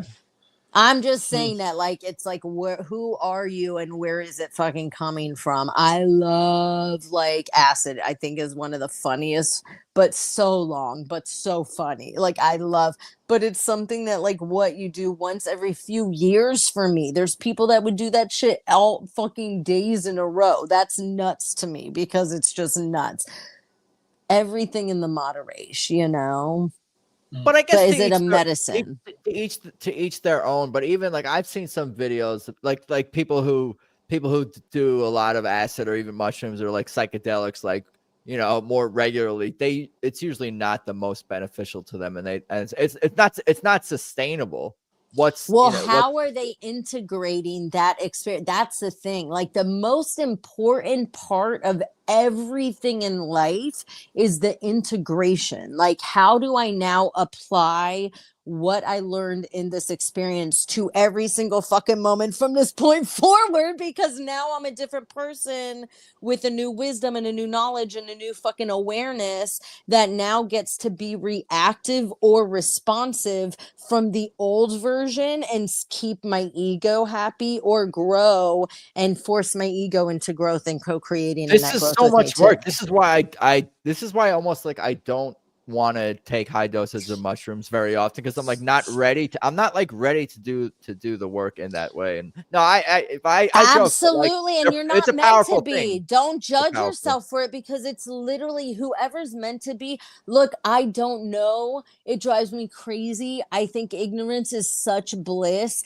and I also would never want to be in the ignorance of believing that this matrix cares about me at all, that the government cares about me at all, that any of this is happening because they want me to be safe and healthy, when they're talking about Shake Shacks and fucking McDonald's and fucking alcohol and cigarettes being legal. Like, it's fluoride. It's insane to me that anybody doesn't question all of this. That's the part that's hard. It's too painful and overwhelming to question. It's almost, when I but talk we to my can't change it if we don't experience that pain and then let that pain be the fire that motivates the fucking change. That's I think we're the three of us are like still young, but even talking to like my mom about it like all some of these world problems, like she'll agree with me, but like all of our conversations or about these topics will conclude with, she'll just be like, so what do you want me to do? But we don't need them. Here's the thing. Just feed the light, Mom. Whatever you touch, bring love to it. Try to be the best version of self that you can be. That's literally, if everybody does that, the impact that has. If we all start because assholes won't be as big as much of assholes too, and that matters. Well, you never know. You never know what just being kind will do. It's like, it could be that just a little bit of kindness is all one of these kids who does a school shooting needed. Just somebody showing him a little kindness, going, oh, okay, this person is worth something. Other people are worth something, and so you never know how that goes. When I'm like, I've challenged myself to, whenever I'm in a discussion, argument, is that, okay, am I trying to educate or am I trying to defeat? And I always try to educate, so you're not taking an adversarial position, you're taking an instructional position, and not try to be arrogant about it. Because educate is still trying to change someone, because you're assuming they're not educated. How about you're just expressing, this is who I am. I'm just expressing who I am. This is my belief. Yeah. This is my opinion. I am fine with you having a different belief and different opinion. It's so funny because we don't have to be arguing because we have different experiences in the world. But if people had self-regulation and awareness and could hold space even more so, it's like not even being kind. You're just holding space for another human being to be the human being that they are being. That's it. If we all did that, it'd be different. We're talking about, I think, matters of logic, though, where it's like we just from like if we're talking like a political thing where we're just like, we're right about this and the other person is just 100% wrong. How do we share that information without putting another person necessarily on the defensive? Saying that they're wrong is saying that their experience and what is true to them. And I'm not saying that there aren't truths that are like a solid truth, like that. We're talking about the demons that we were talking about earlier. Well, I'm talking about just presenting ideas that they haven't been exposed to yet. I mean, kids these days are never taught about the principles of liberty.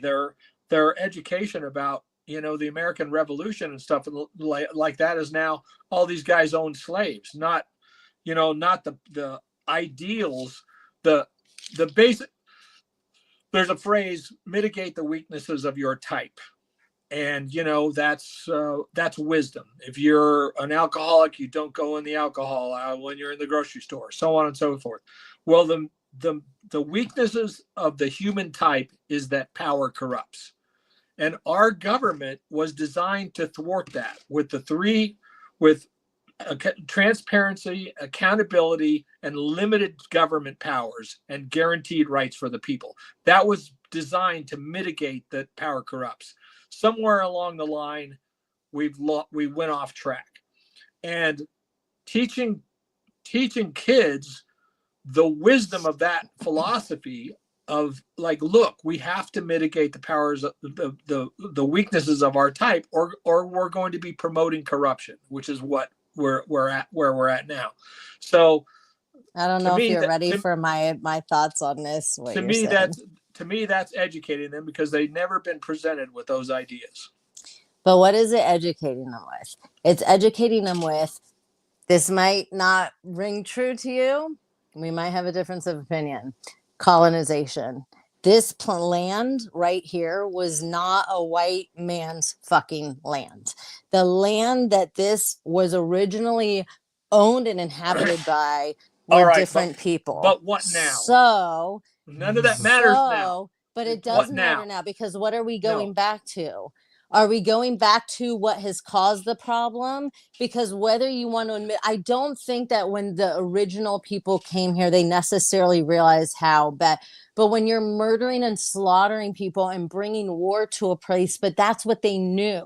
So this is where it becomes so difficult, because it's like every soul in the moment in time they were on this planet is doing the best that they could from the moment in time that they were on this planet, what they knew, what their experience was. But they do the best they can until they're presented with better ideas. And but then you're looking at it as children need to remember what these colonizers came here and had an idea for. And what if children want to remember what the people that lived on this land were doing more?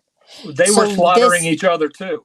Liberty is a better idea. Liberty is a better idea for them too.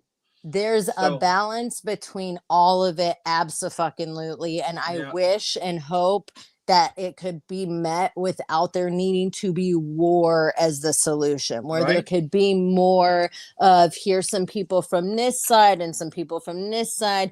But look, every voice has to also matter in a vote. This electoral college fucking bullshit that each state has so many that are overpowering something else, and this state matters more because it's bigger and there's more people. No, every single fucking person's vote should fucking matter. Like, if that's how we're gonna fucking do it, right? Yeah. Democracy is just the tyranny of the mob. If you don't have guaranteed rights for the people and guaranteed, that's what I'm looking for. Does something on government power? Right. Does something protect liberty and protect the individual, whether it's through democracy, whether it's through the government, whether it's through our community, whether it's through democracy? I think it can happen. Yeah, democracy is bullshit. The systems that have been here, and it's the systems all over the world, Patrick. It's not just America. It's not it's all the colonized fucking shit needs to be shifted out of, like, and we have to figure out, how do we come to a place?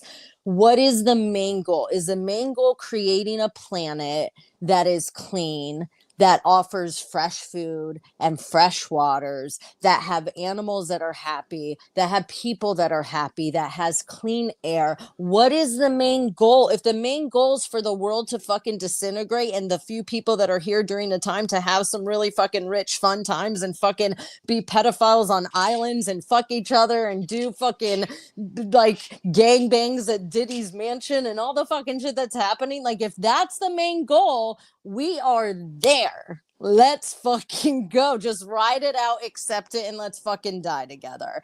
That's where we're at. Not the goal. Or is the main goal that we come back and create community again and create from love?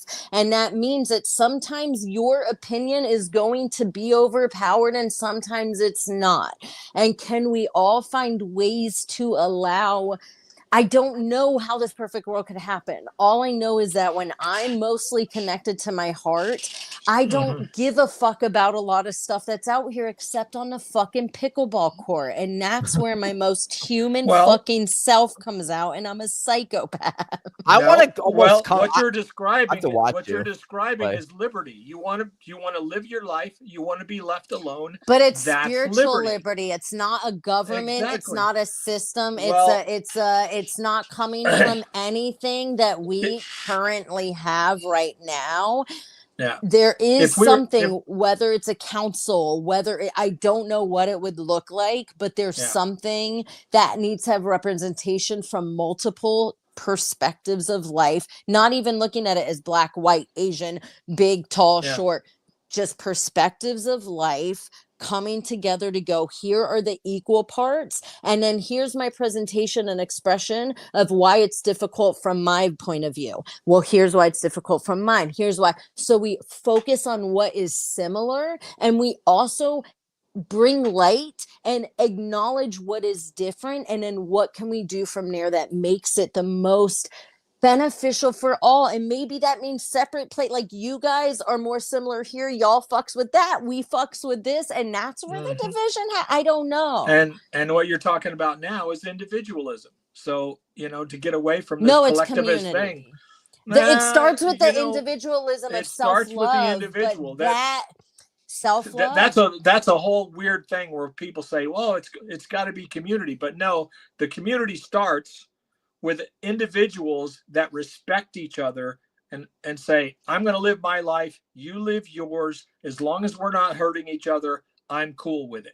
I don't want to control your religion. I don't want to control what you do in the bedroom. I don't want you to control who you marry or whatever. I don't want pedophiles. Like, there's some things that have to be controlled, but I get it. I get it. Well, exactly. The pedophiles is one of the reasons that they're, a lot of my friends are anarchists, and say, well, government is so fucked up, we just need to get rid of it. And I go, government is fucked up because there's assholes in the world.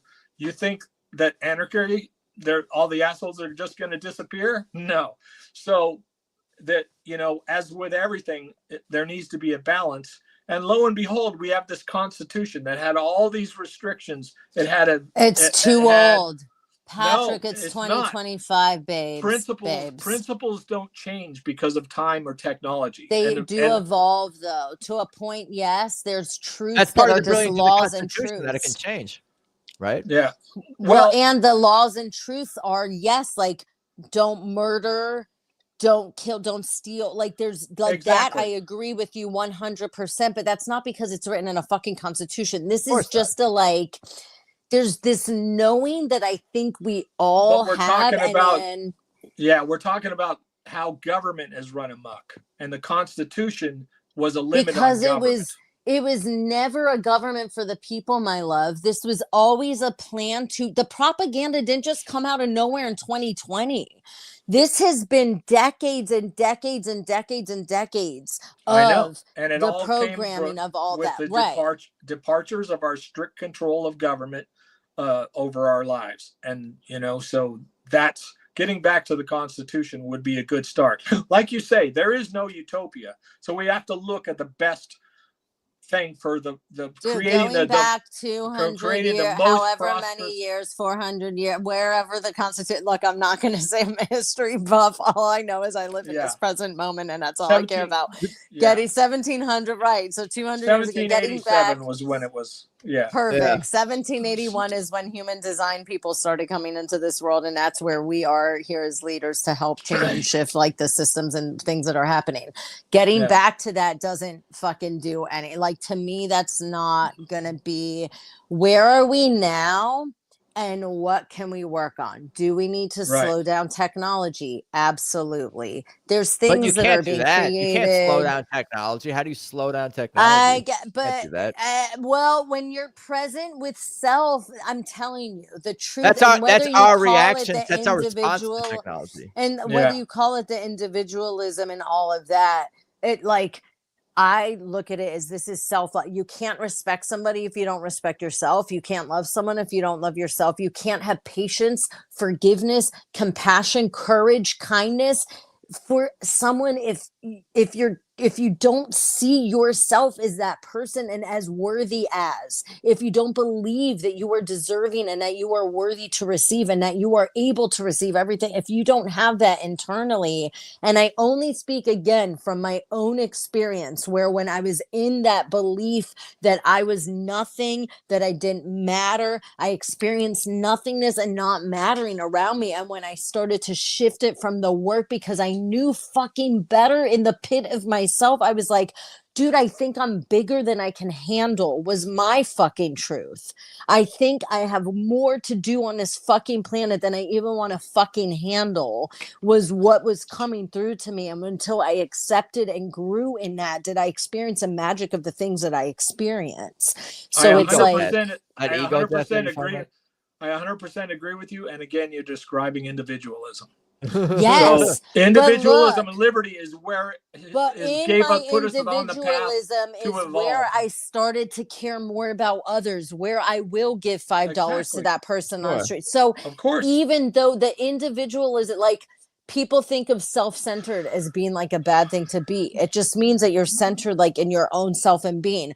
But individualism feeds into communityism. Exactly. Because there's no separation when you know that I am that person and that person is me. There is no individualism even, because because there's oneness. That's what I was going to say, is because even when we're like thinking about individualism and even like literally being alone and being with ourselves, if you believe in a God, a higher power, something bigger than yourself, that there's something going on in the world that's bigger than you, are you ever really truly alone? That you're not even, you're always as part of a community, because you have that feeling that you believe there's something bigger than yourself. So you're never really truly alone or an individual, because you're always with your creator, at least if one adheres to or when has you do ayahuasca and like bufo and things of that nature, you literally get to experience what it is to be a frequency that shifts and change. Like your mind, you could be going into a dark place and experiencing darkness and the frequency of that, and it feels heavy and it feels dark, and you just go, no, I want love, and all of a sudden everything is brighter and different. Like you're literally, if there's any way that I could ever try to describe it, you literally experience it. You are everything. You are anger, you are rage. Thoughts more clearly. Is that essentially you are it? Do in a lot of ways? I can't experience. You are it. I experience pain and suffering as I. This is me. There is no separation. I am this. Just because in a moment you're not connected to that frequency doesn't mean the possibility of getting connected to it, like stubbing your toe, cutting your finger, cutting yourself while you're sharp. Every possibility is right fucking in front of us and in this fucking moment. And because we're not connected to it instantaneously and aware of it, because we're in this conscious dense moment, like you're just experience. That's where you have respect for, okay, I don't know why I am this moment, this breath. I don't know why I am this perspective. I don't know why I'm Davina Joy. I don't know why, but I'm not going to question any of that and try to logicize it. I'm just going to be. I'm going to do the being part of human fucking being. And I'm just going to fucking watch the magic and feel the energy. Sometimes you can literally create and feel the energy that we are. I don't know. That's just we got a question for you in the chat here. Paul Sibling, you can answer this how you wish. Wants to know if you're single, and would you say past relationship, or did your partners match your energy, or are they more opposites? You can answer this how you wish or not. I'm an open book. I hate to currently say that I'm single because creepsters, and then I always am like, nah, I'm taken. But I am taken. I'm taken by me. I'm taken by me until somebody adds to my piece. Like I've been in celibacy for a very long time, and I am the most perverted person you will ever meet. All I talk about is sex and dick, and I fucking love it. Like it's my every fucking thought is just a fucking immature 5-year-old, 7-year-old thought. Like it's crazy. You're in the right. Well, hopefully a 16-year-old. Well, no, I grew up fast. I told you, I grew up fast. I knew about shit way younger than I should. Like I've been a fucking pervert. I'm telling you, the doctor spanked me, and I was like, more, but they heard me crying, and I was like, no, I'm like, give me more. Allowed to be on YouTube? I What don't about the know, second part? but Okay, what I was gonna say? What about the this is second part of the comedy. question? The So no, I mean, I believe the Well, reason I opposites am are- single is because no, I do think that I've connected to men that had a curiosity about conscious, but I don't believe I've connected fully to a person that like lives the life, like is constantly aware that doing the work means that you're doing it in every fucking single second. You know what I mean? So I would love to meet that person. I But would No, but in absolutely terms of love like the to, person but and energy, do my you find brother's already happily married, but he's on that path. He's like a couple of life levels above me. He's, you know, and it's he's just that two super people enlightened. realize we are evolving, and look, someday we might not fucking be in the same, like, I don't believe in marriage. I don't want to get married. I don't want to have children. I'm not like, if I meet someone with kids, awesome. I love children. They're amazing teachers. They're so fucking wise. They're so funny. I just love most. Some suck, but at the like end of the everyone? day, Yeah. yeah, just that's why I said, where it says on the background like we love, can you put some in parentheses and then people, because that's like, it's hard to love everyone, but I love everyone because I love existence. That's where the difference. If you rise in love, we're not falling, we're rising. If you rise in love with existence, then you literally rise in love with fucking everything, because existence is literally everything, from the bag on my floor to the fucking shirt hanging on my doorknob to the light bulb to the breath to my dog to the bed to my weed pipe. Everything I love, like I love it all. That's I'm actually a grateful good. for That's it all. actually a good, profound point, because as you were starting the point, I'm like, I don't love everyone, and then I'm like, oh, do I love this planet? And if you say you love the planet, the universe, everything, like that includes my enemies on here too. Dude, everyone needs to fucking send Donald Trump love. The problem, everyone that hates on him and is talking shit, everyone that you hate, if you started to hold their energy, you thought of their name and you said, I'm sorry, please forgive me, thank you, I love you, ho'oponopono, the most powerful fucking prayer, you will change their fucking frequency and you will change your fucking frequency. We have got to stop the divisiveness, like, because people think I'm right, they think that what they're saying is coming from love, but it's fucking not. It's still coming from hate and divisiveness and trying to change other people, or judging that other people's experiences are better or worse than theirs. Let the fuck go of comparing anything to anyone ever, always, all the fucking time, except for you to yourself. As far as when you show up and get triggered, are you being reactive or are you being responsive? Have you learned from the past lessons? Did you bring new tools in? Were you aware and present in the moment?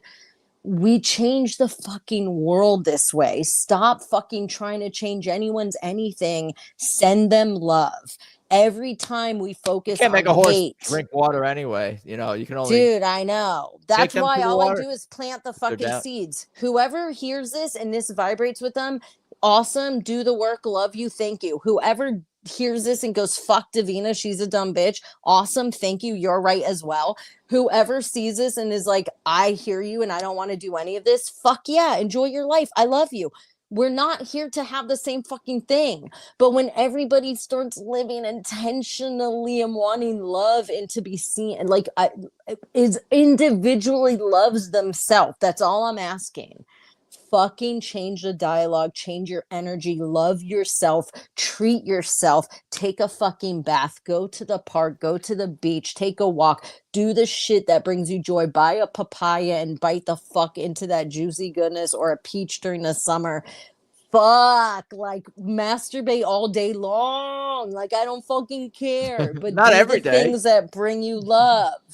Love the fuck out of yourself, and I promise we're changing the world that way together. The Like, chat is the about to change the world. If simplest. these are the parameters, I know that that we're What all is about this to chat? change. I've actually been kind of curious, and then I'm like, Davina, let go, like, unattached. You don't need to hear what these people think about you. No, Can I I watch think it later? I've brought up anything that's relevant to Okay. the conversation.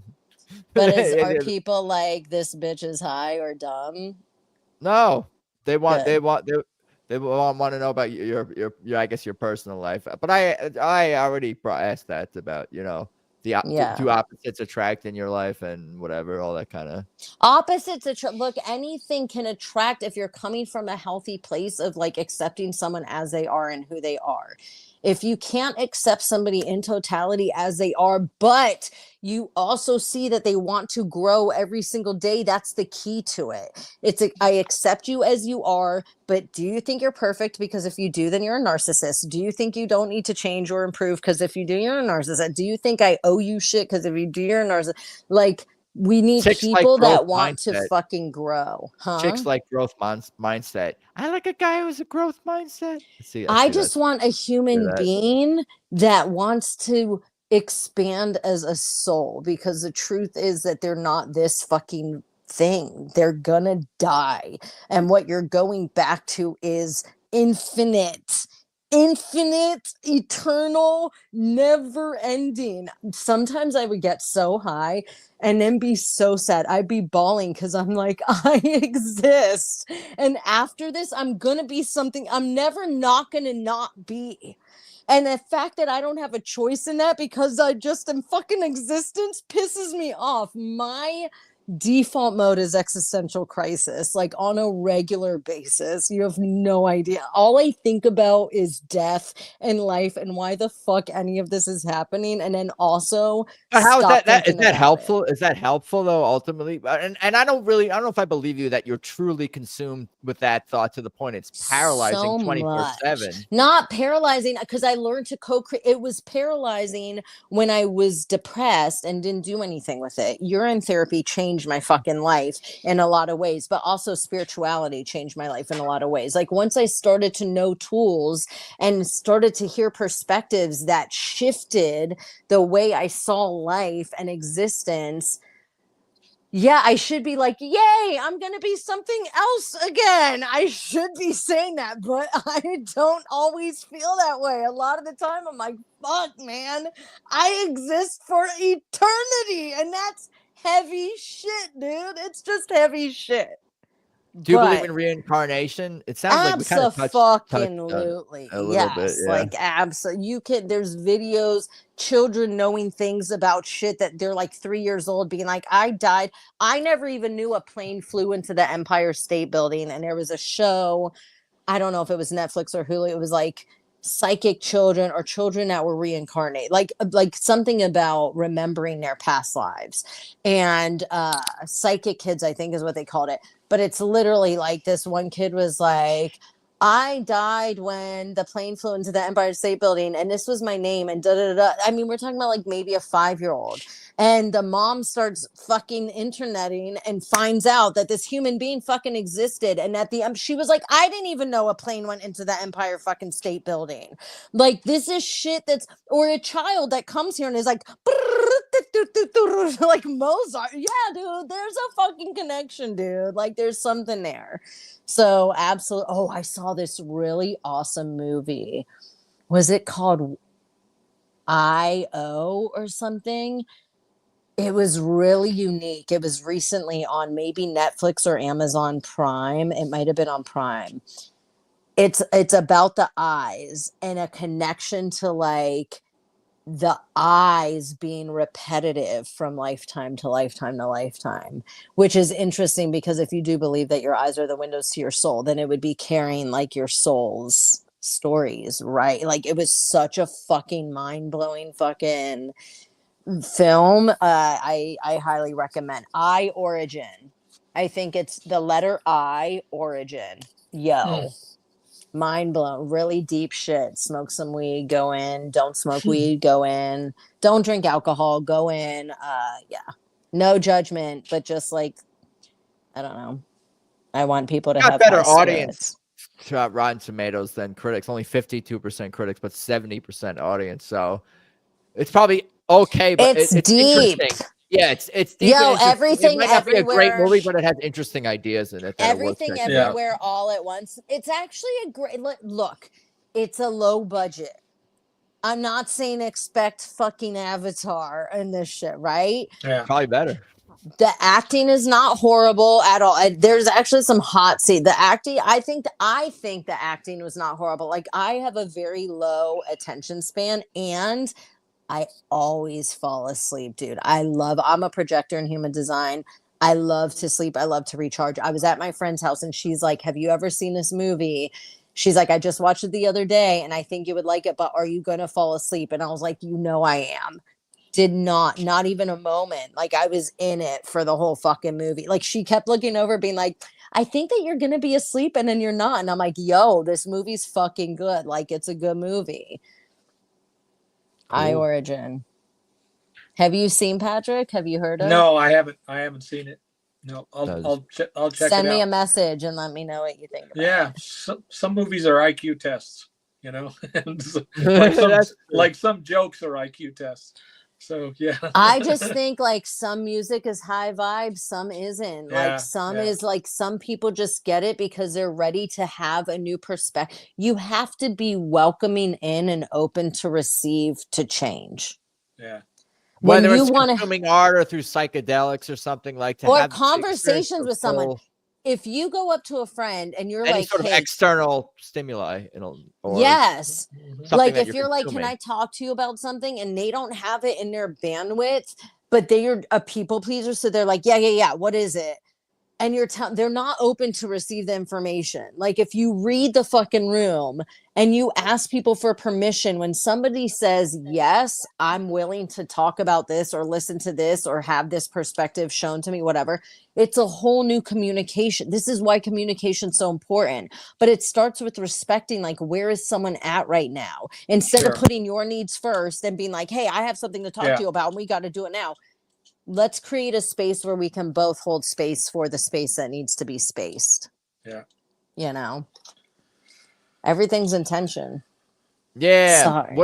What else should we cover? It's been a couple of hours. I appreciate the time and the stories and the interesting conversation. Very interesting conversation. I don't know if you guys have bedtimes or what, but I'll hang out. Dude, I did not play pickleball tonight for you, and let me tell you, that is huge. It means a lot. No, I hear people are quite into it. Where do you play? I don't know if I want to put it on blast so that a bunch of people. Oh no, yeah, don't say that. Well, yeah, let me. There's a place that you can just show up and go up, like you put your paddle in, but it's like it's already pretty busy. But it's when you. Am I allowed to come and watch? If you want, you can text me and I'll tell you where we're playing. If you want to find it, you will do what you need to do to find it. You can come and watch. I have extra paddles, Adam. Like I can. Yeah, I've never played. To be honest, I've never played. Have you ever done ping pong or tennis? I've played it. Good at. I'll beat everyone. I played it once, and it's the paddles. I used to play racquetball, and so the paddle's a little longer than the racquetball paddle and shorter than tennis. So it's like interesting getting the hang of it. But, I played it once. It was good fun.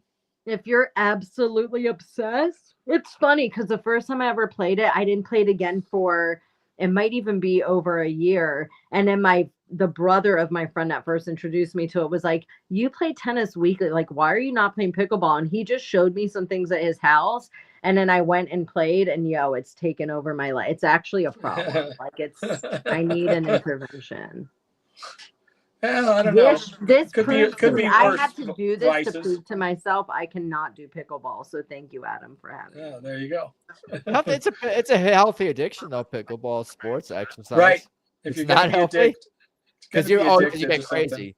Something. I'm there like 7 days a week and I'm not getting done things that probably I should need to get done, but I'm like, whatevs. I'm so happy on the pickleball court. It's literally, I cannot tell you how much joy this fucking sport. Maybe it needs to be even more of a center part of your life. And you can. I do amateur tournaments. That integration thing. Well, how can you integrate it more into and more? Well, I do amateur tournaments, and like if I were to get better, which I've definitely improved, and I'm not saying I could ever go pro. I mean, I'm 44. I know they have like age brackets probably, and there are pros that are older. Damn, you're serious. I'm not saying I could ever do that, but I also am like, could I do that? Yeah, right. Do you have bits? Do you have bits, stand-up bits, or acts, or thing about pickleball? Any sort of jokes or? I mean, I've talked about it a little bit. Like, you know me, Adam. I'm just like when it comes up in that moment, I'm a talker. But like I have not been focused on stand-up. I actually did a show Friday night, and it was fantastic at this place in Vernon, California, through Reed Clark Comedy and Levignela or something, Levignela. It's like a winery. And yeah, I really do want to talk more about horses and pickleball on stage. Sure. I started. I'm sure but you know. I've always been interested. I've got a friend named Don Barnhart who is in Vegas, who used to go to his writing classes and stuff like that. And I've always been interested. I started working on a 5-minute set to do it an open mic sometime, and haven't pulled the trigger yet. Are you in LA? Both you guys Vegas. do stand Outside up. Vegas. Oh, that's right. You're outside in Vegas. Vegas. Yeah. Both That's you guys funny. do stand up. I've done stand up in She does. Vegas too. There's definitely mics there that you can find. Yeah. Like, don't just go and fucking don't be attached to being funny. Yeah. Like, just you have to want to go up and get in front of a audience and just be like, hey, this I'm just expressing for a moment. And if it hits, Right. it hits. If it doesn't, you'll know even when you bomb. If it's for you, you're just like, like I don't know. Yeah. It's just Yeah. it. That's a good way to put it. You know, Yeah. good attitude going in, because if you suck, you just have to Just have fun. You know, The I've things heard you enough talk of- about yeah. should be for You just you. got- you gotta Everything have you fun express and- should be about yourself, and the people that resonate with it will resonate with Yeah. it. Everything should be about who are you and what fun do you want to bring to the table. Right. Like, that's it. And it's also a craft. It's not just, getting up there and For sure. say, are you a funny guy or not? No, it's a craft that you got to work on, and timing and everything like that. So, But yeah, that's I'm why very they interested. do mics, because as the more you speak something, the more the timing and the Right, funny right. comes to life. So that's Yeah. why you're going to 3 mics a night saying the same joke. I have a problem. This is probably why I'm not fully successful with it, because you see how my mind works. Like, I'm not a repeat on verbatim, like kind of person. So it's finding that space of like, honestly, I think for me, it's more if I talk to one person in a crowd and find something funny that we connect on, I can explode. Like my thoughts never stop, but it's creating that one moment that connects the whole room, and then we just fucking go from there. And that's a hard.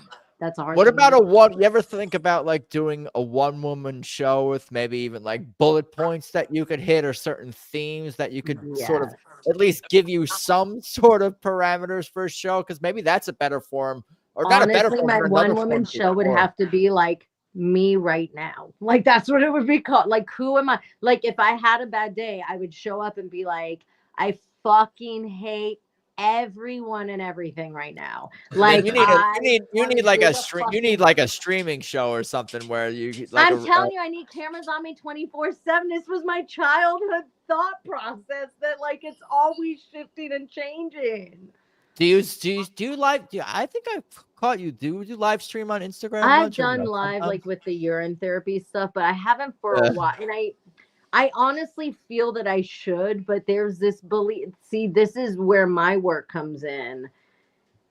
Because I do think that if I just had podcasts and started talking and allowed myself to just go, even if it was 20 minutes, like I'd probably have people that resonate with it and would. But when I was growing up, I was the baby of the family. And my sisters are like 9, 8, and 4.5 years older than me. My parents were almost 40 when they had me. Like, there's a big age gap. And I was this person, like a lot of ideas, a lot of thoughts, a lot of questions, a lot of curiosity. And they're like, Davina, shut up. Like, shut up, Davina. Like, no one cares what you fucking have to say. And that core belief, hearing it at such a young age, is something. And I know it wasn't coming from like hate, whatever. I get trauma. We all have trauma. That's why we could all probably I'm annoying as fuck. I get to some people I'm annoying as fuck, and to others I'm not. And to anybody here who has enjoyed me, thank you. To you too, I bless you with all my heart and love. But like, so I have to get over that core belief that like, shut up, Davina, nobody fucking cares what you think, because it's not about what I think, it's what I feel. And if I just share my feelings, I know that resonates with people, because when I do it, I receive positive feedback. But Yeah, you resonated with enough people. It's like a net positive. And, you know, like you're saying, we all talking about having this live and let live I mentality. just want to be on podcasts as guests and talk about fucking spirituality. That's honestly like, and pee and. Oh, maybe you need to health start and your life. own. Yeah, what do you have your own? You have a regular internet outlet at the moment. I mean, right. at my house, like I have the internet. My play. Here's what. Who knows what I would do? Like, I need to just literally be able to turn my phone on and be like, "Hey guys, in this moment, this is where I'm." And I get that happens like on live stream. I want to be able to live stream on YouTube, and that's been the hardest part. That I don't have enough. That you have to have a certain amount of followers before they allow you to do that. I honestly think that if I just had times to like stop and go onto YouTube and be like, "Oh, in this moment, this is what I want to share. Okay, bye." Like, you know, like just was me because I'm going to deliver it funny and raunchy and nasty. And that's my spirituality. Like, I don't think God judges like that. I think you have to get God... in. I think you have to get into it because Courtney in the chat's asking about the urine therapy. Yes, no, I'm saying you're in therapy and you might be retarded still. I love you though, but yeah, that's true. It could be both. No, not. Yeah, no offense. Yeah, no offense. I'm an 80s baby. Retarded was love. Like I said it all from love. But yeah, tell us about the urine therapy, and we'll see if people hang around afterward. I'm just kidding. Pat, do you guys really want to go into? Should that be another episode, another day? I will look, Patrick. If you think I've talked about, we're not going to talk for 3 hours about it. Just, if you guys think I've as talked soon as about, you start talking about it, I'm gonna have to go pee. So we'll go pee and catch it in a cup, and then maybe drink it for me. Look, here's what I'll say. If you think I talk a lot about spirituality, I go off on urine therapy because, plain and simple, our urine is a medicine that the powers that were do not want us to remember with. It is as powerful, in my opinion, as any of the psychedelics, anything else. Like, nothing has brought me home to myself. Nothing has balanced out my body. Nothing has made me happy in life and be able to be sad and happy and going through life, able to be like angry and happy, like able to experience multiple versions of self and step forward. Like, I was a highly, highly, highly depressed person for a very long time, and people would never believe that because I'm such an empath. If I show up to a joyous occasion, I'm literally flooded with joy. So I am joy.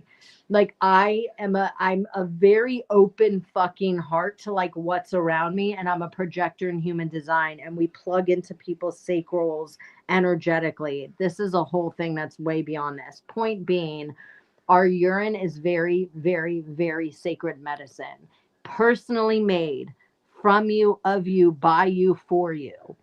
When you work with your urine, whether you consume it, whether you wear it, whether you bathe in it, whether you snort it, whatever it is, you are empowering your body to heal at a level that like is so absolutely insane, and it happens so fucking quickly that you will not need any out products, whether it's minerals that you're taking. Our body, our urine contains all 102 minerals that you need a day.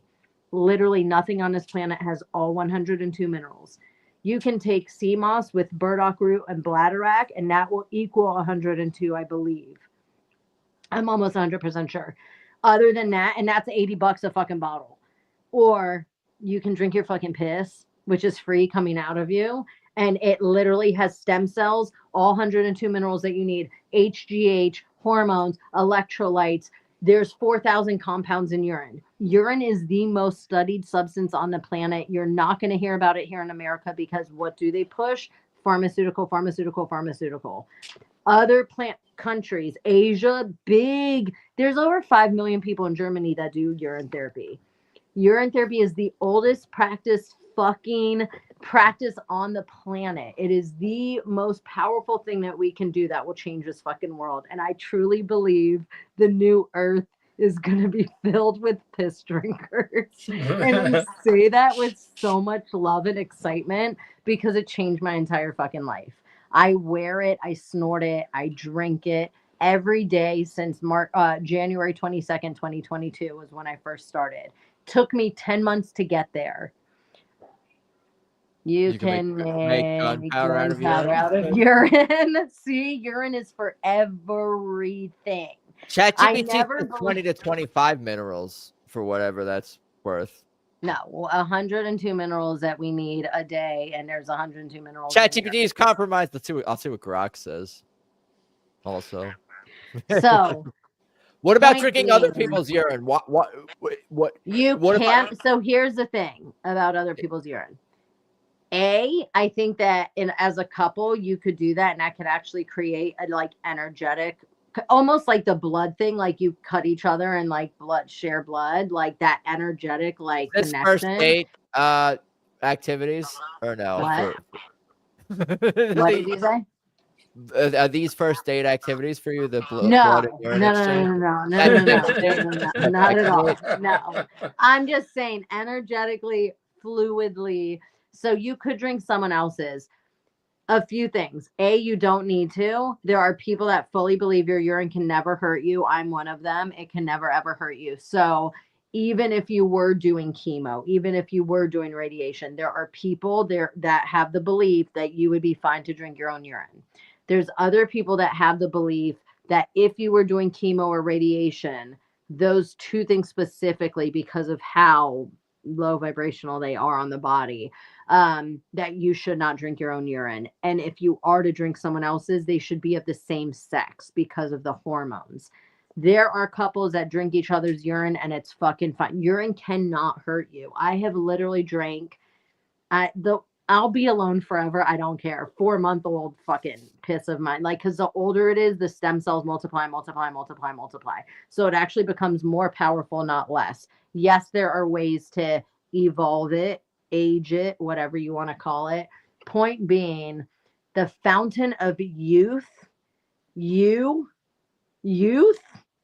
fountain of youth is not some external fucking place that Indiana Jones is going to fucking find and help you and save you and heal you. It's literally you. We are the medicine. It is coming from you.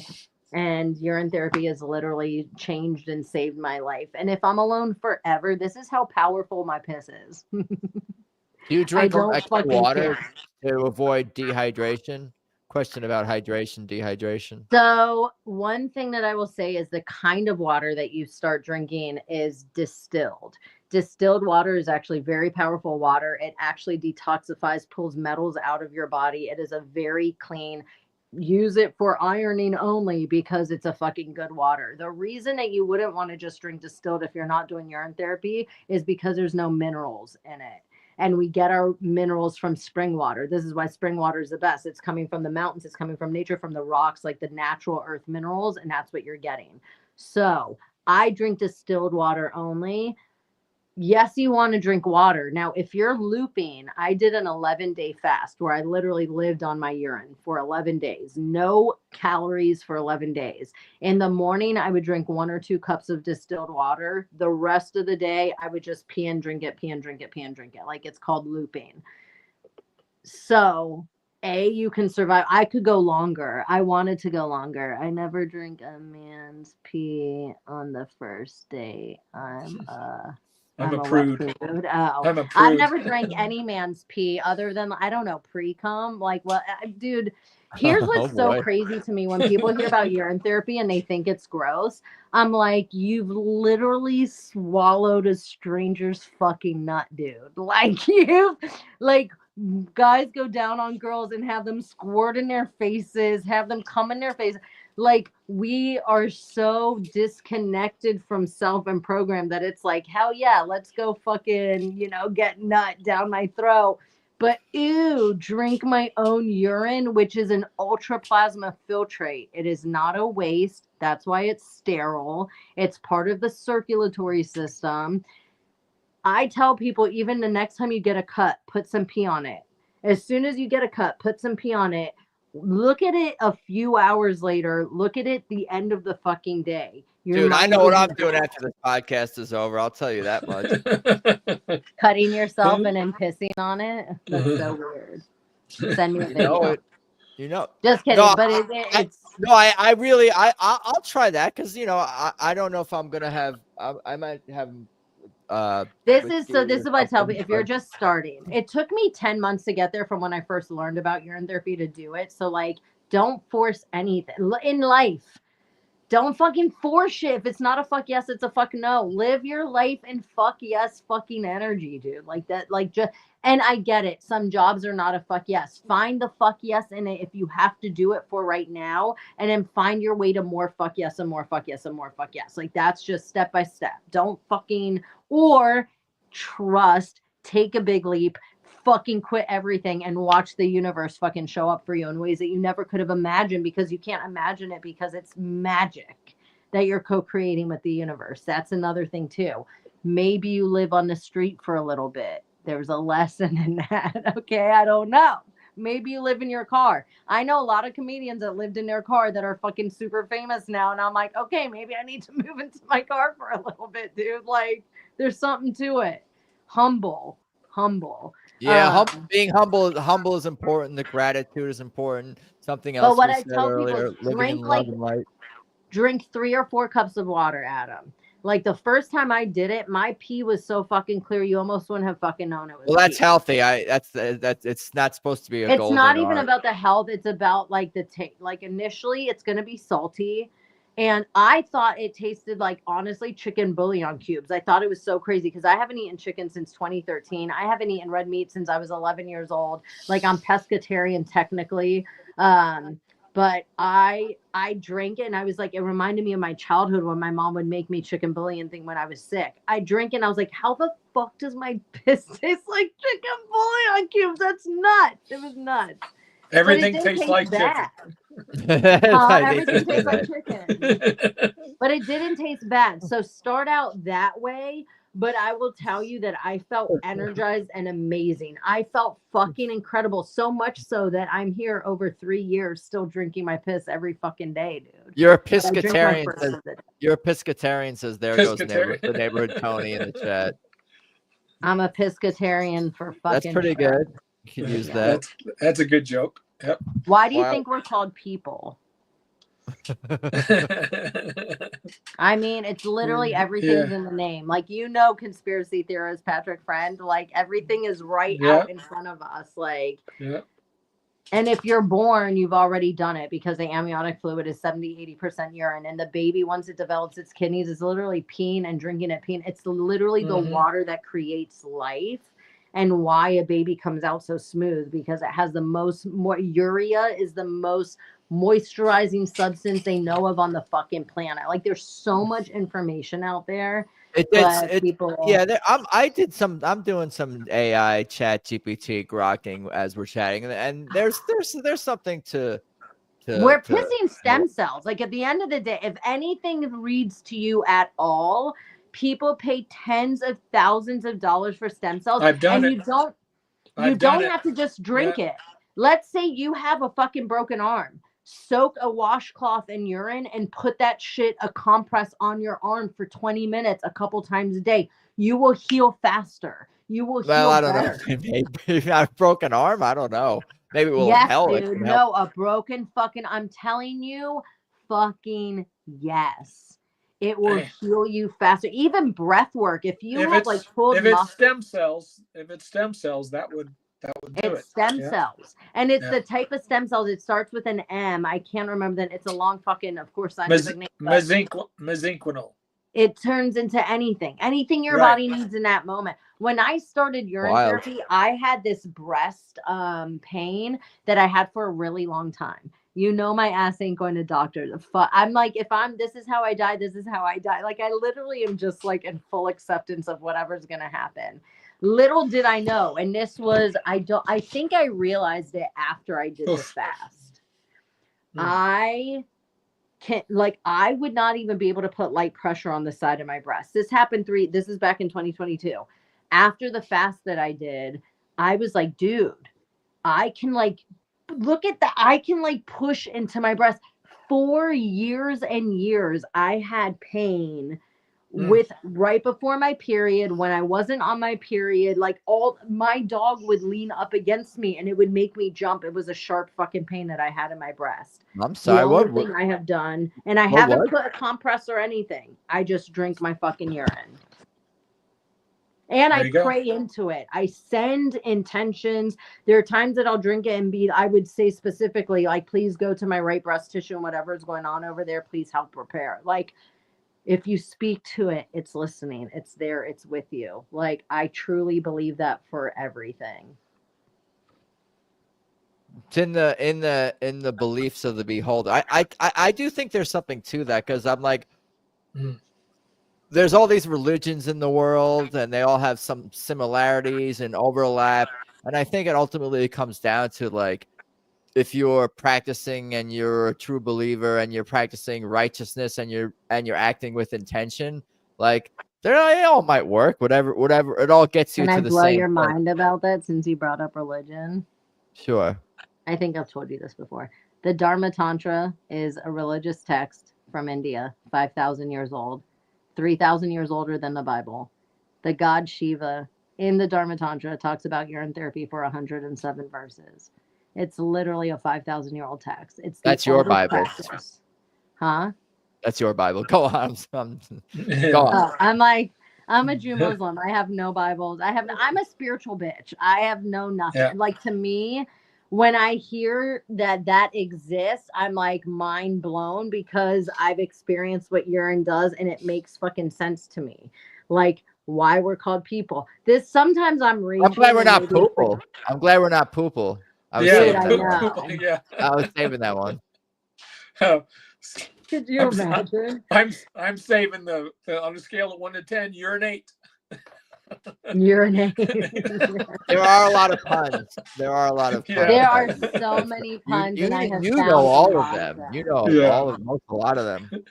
Some of them are reaching, people say, but I think that they make a lot of sense. But, even therapy. Have you PEE, happy. Have you converted anyone? Oh my God, like so many, you have no idea. And really? This is the thing. It wasn't me wanting to convert. Yeah, like I have. If anybody wants to follow, you can go to Urine for a Treat. It's Urine for a Treat PCast on Instagram. Nice pun. Yeah.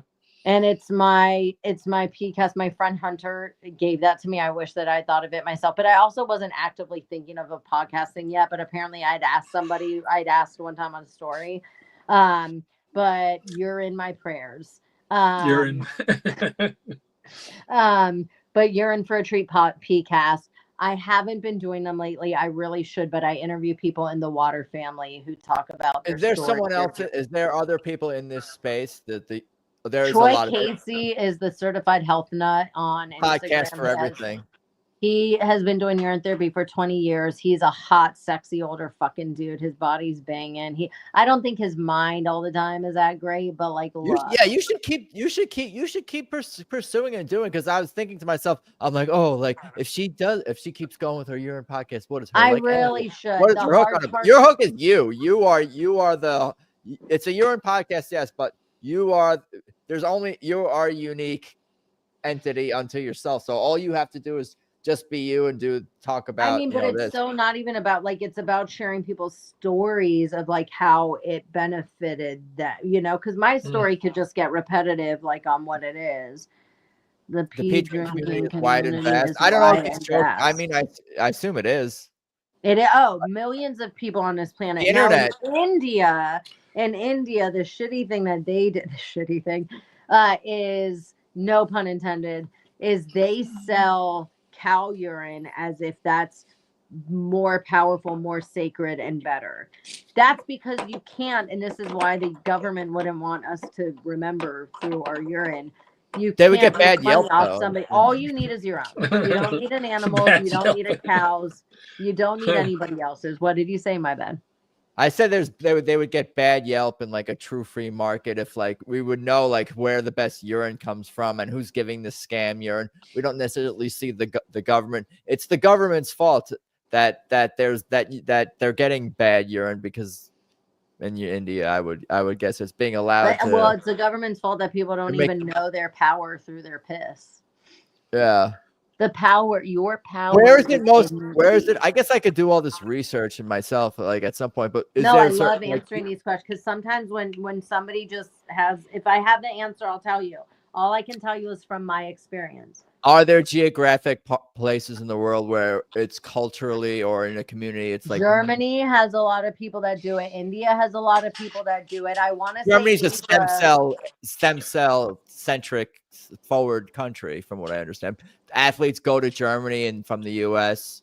and North America to go to Germany for stem cells. So that And they're the probably Germans are smart. They could be like, all you need is your own piss, but they're like, no, come give us money. There are a bunch of Nazi Aryan piss Bunch of Nazis. stem cell shooting human experimenters. Yeah. No, I don't know. No, there's it's Look, all whatever they technology keeps are, going, they like you're are saying. connected to themselves and their health through their piss. That I will say. I don't know if it's an urban legend, looks like beer. But there used to be a UFC fighter that they said drank his pee. Oh yeah, no, there was an MMA fighter who openly talked about. There's an NFL player. There's an NFL player. You want to say no about the broken bones? Who literally never missed a fucking game. Anytime he was in practice and had any kind of sprain or anything, made all his boys piss into a bucket and would soak his either foot, elbow. Yeah, I've heard a few of those. Dude, I'm telling you, and he never missed a game, never had a fucking injury. I'm telling you, we are the medicine. Here's the thing. When my friend first sent me, it was 6 slides talking about urine therapy. And she said, would you ever do this? And I said, I would use it topically, but I'm never going to drink or snort my fucking piss. Famous words, right? Famous last words. So it took me 10 months to get there. Yeah, that's what I was just going to say. From the moment I heard about it, everything in my body was like, you're going to drink your piss. Because I had always heard we are the medicine, but I had never known the how. Other than love, other than like be kind, be a good person, help others. I didn't know like the medicine part of it, right? Because I believe truly that our bodies innately are meant to heal them fucking selves. I truly believe that we didn't need anything fucking else, but I didn't know why or fucking how. And that's why I think when I first learned about urine medicine, something was like, ding, ding, ding, ding. It took me 10 months to fucking get there. And then a friend of mine who had always heard me say, for 10 months, I would just tell random people, I'm going to drink my piss someday.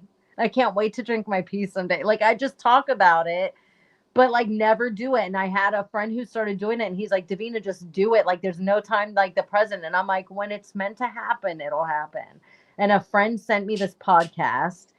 The title was The Life-Changing Magic of Drinking Your Pee. The podcast is called The Best You've Ever Had. And it was this guy, Nick Caputo. And then I forget the woman's name. I should have you connected with this guy and him and her, this lady? Or I've talked to him before. They're not meant to be. Nick's an interesting person. I have reached out to him through Instagram because I was like, yo, you changed my fucking life. Because 20 minutes into this hour-and-a-half thing, listening to his story where he was like, I would have never, he was on a very bad acid trip. And drinking his pee fucking changed everything. So I was like, and you know what? When I've done, supposedly done acid, it confirmed and validated for me 100% that urine therapy is like literally the answer. I know this sounds fucking nuts. It is the answer to change mental fucking health, to change physical health and awareness. You care about yourself fucking more. I cannot explain it any more than to say it changed my fucking depression, my mental health level, my physical fucking breast tissue health for me. You have to be alive. You have to be alive for it to benefit you. It's not going to resuscitate the dead. Has anyone tried pissing on Gene Hackman yet? I think it's too late. I'll piss on Phil Hartman right here, right now. Well, for you, it's coming from a place of love to be pissed on by an expert like yourself in the field itself. That's like I don't have the analogy. There is no expert. This is what I love about it. No, you're it. There's no dogma. Like if you are on antidepressants and you want to get off of a drug, you have to wean yourself. Your body is so fucking that if you just pull yourself off of it, you will literally kill yourself. You're so fucking out of whack. You can do urine therapy for a week and never do it again. You can do it for 12 years and then never do it again. You can do it for 3 months and then do it not for 3 months and then do. There's no fucking dogma. It literally is so intuitive. Your body fucking craves it. your body will tell you. You become more aware spiritually and physically with your being. It's nuts. And it made meditation. The first day I did it, all I wanted to do was be in silence, close my eyes, and be with myself. It was the crazy. I literally felt shackles of programming fall off of me in that first fucking sip I took. It was nuts. Is it also because like what you felt, maybe because there was something so subversive about it, because everyone thinks, oh, that's disgusting, and society largely not frowns upon it, but just like is repulsed by the idea. So like it's almost like smoking weed was more fun when it's illegal, kind of thing, like that kind of vibe. I was fucking repulsed. I literally, so when I took a video of me drinking it for the first time, I took the video and literally said in it, I'm never going to show anyone this. Like, I don't know why I'm taking a video of this, because this was not, I was literally like, I had to train. This is what I told myself, because the one thing was the temperature. I was like, oh God, it's going to be like kind of warm and kind of cold and kind of whatever. And I can't handle that. And I'm like, Davina, it's just tea that you left out on the counter for a little bit. Perspective change. It's just tea, dude. It's just fucking tea that you left out. Put a tea bag in it. Put a tea bag in it. Maybe that. No, you need nothing. You need nothing not a tea else bag, but like a fake one. Yeah, a fake. All I had to do was tell myself, like, have you drank tea that you've left out? Have you drank a hot drink that went cold? Yes, you're fine, bitch. This is all created stories. What we tell ourselves in our mind can be shifted and changed. So I was like, okay, I've taken care of the temperature part, but I'm also like, I'm like pissing into a cup and then gonna drink. Trust me, everything that goes through your head went through. I didn't just wake up like, but I listened to this podcast. I stopped it after listening to like 20 minutes of it. And I go, what's the date today? I have a thing with numbers. I don't know why. It was 1/22/2022. So 1/22/22. And in my head, I go, this is the moment. I went and I felt my fucking pee. People have questions.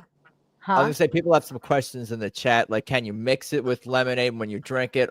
Your diet, your nutrition, what you eat, does that how does that no affect fucking dogma things? When I tell you there's for you though, do you have does when I'm you telling you, listen to what I'm saying to this. There's no dogma. Will it make you want to drink alcohol less? I think so. Do I drink my pee after I drink alcohol? Yes.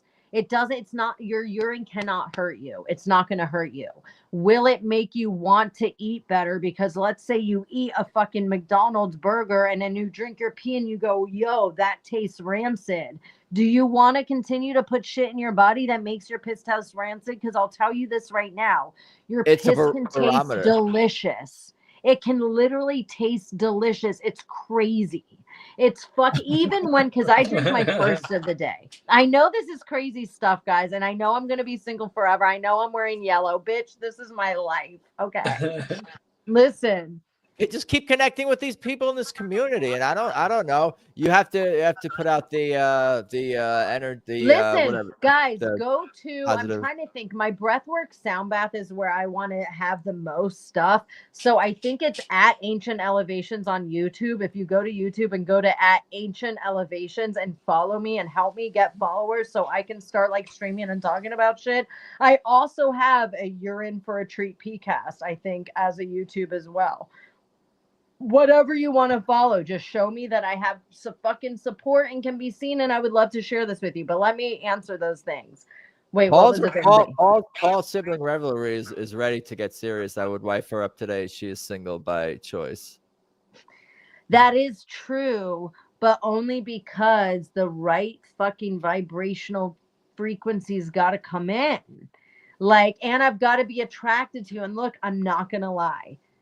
As an old lady, I am a fucking superficial ass hoe. I have to think you're hot. You don't have to be hot to everybody, but I have to think. No, I don't think that makes you superficial. The problem is most of the guys I think are hot are like supermodel fucking hot. That's a superficial mind. They're like, oh boy.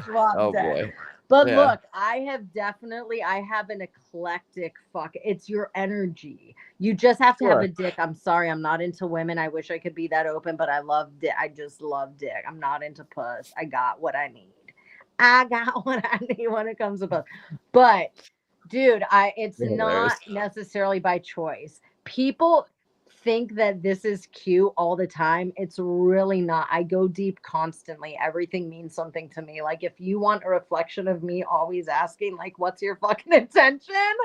Then hello. But people don't want that. I don't want it. I have to I'm telling you, I gotta be with myself, always being like, what's your fucking intention, Davina? Sometimes I want my intention to be devilish and fucking bad. And I start out being okay with that. And I find my way back to fucking love. Because what I know is every time I've ever acted from something that isn't love, I did feel remorse and regret it and not enjoy myself for it. And judged myself, and then built another layer that I had to heal from, of thinking, how can I be that fucking gross of a person? This is life, dude. This is fucking life, right? But yeah, no, yeah, you got to keep going with an app. You got to keep going, whether it's continuing to get on, probably all of the above, on stage and these different platforms and connecting with the other P people, because I think P people. You can let go, but you can I think we can direct our energy in certain directions towards certain people and communities and worlds, and that's like the free will is the we have some. You know what it also takes? It takes like a producer. Like, I'll be honest with you, because so much of my energy needs to go into just what I share. Doing all the fucking other steps in the administrative stuff is the death. Tell me about it. Yeah, it's a death of my I was asking about like Instagram live streaming or something like that. It's like a good way for you to. That's why it has to be simple. That's why I'm like, if a YouTube, I could just hop onto YouTube and then share that on Insta or share that on whatever. Because YouTube is really what gets the most, whether we want to admit it or not. Like, YouTube's the place where you're gonna fucking catch like a community and build that community, and that's where I need that. That's where I've always felt the call to start. But it's hard, dude. I'm telling, like, I will admit 100%, I'm not here to do the fucking hard administrative work part, dude. I'm here to fucking bring people home to their souls and their hearts. I'm here to cheer you on. I'm here to show you how fucking beautiful and amazing you are. Like, Paul wants to date you and be your producer. He actually does know a lot. I ask him questions about StreamYard and platform. Maybe you guys should talk more. I mean, connect. Look, I'm always open to connection with clear intention. Maybe we'll end up rising in love together. I don't know. He already said that I'm single by choice and he'd wife me up. I'm not going to marry you, but I'm going to be. Paul is somebody who has clear intentions, and wait, hold on, I'm going over here. Is there a love? He produces a lot of piss too. Wait, who produces a lot of piss too? Paul. Tony says Paul does. Patrick is wondering where his life went wrong. What are the choices Patrick made in his life that led him to be here right now? By the way, Patrick, I want to know all about you. I'm sorry that I've talked so much. I'm going to apologize. No, it's quite it's all good, and I want to have both of you guys back on again. And that's this is my new. Patrick, you're awesome. I love you. I'm changing my whole platform. Thank you. So are you. I'm going to look into the P. Adam, you're so cute. You're like, I'm changing my whole platform. Look, do the P. Drink 3-4 cups of water. Catch it then. Have as much or as little as you feel called. Like, people we love. People, I'll type it. Hold on. PEEPLE. Yeah, no, I have to type it because I like to explain the joke. That's one of my favorite things to do. And then here's the other one. And this is what people, and it's not a joke, this is the truth, but people think it's funny, but people tell me I'm reaching. But we come here into this body, right? We embody this human experience so that we can heal, so we can grow, so we can expand, so we can gain wisdom. Like, come on, dude. Everything's connected. Hunter, yeah.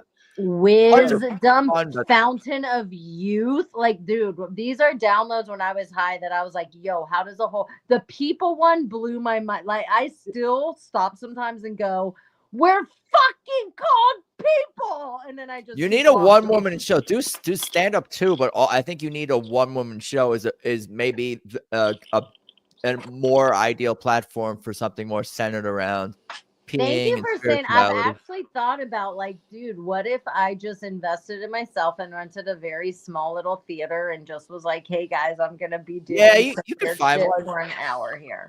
I don't Yeah, know. but you know everyone in the city. Not enough people where you could. I don't get know everybody, but No, look, but you don't know enough where you can get that off the ground if you really put your energy toward it. I'm would sure. someone want to listen to me for 2 hours? Like, I'd probably not. It depends on if I'm hitting or not. I don't know. You got to build you through the P streams, and that's a great good name too. The P stream.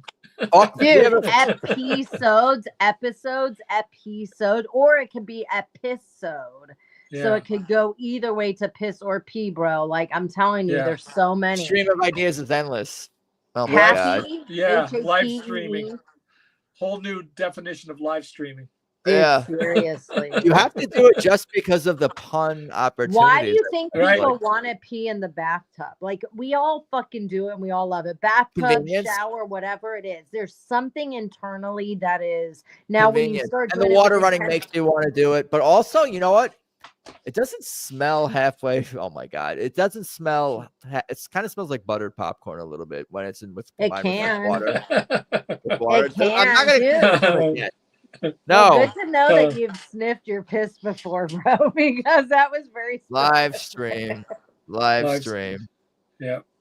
Live stream. No, man. It's I been a love you, journey. bro. It's been fun. Cool.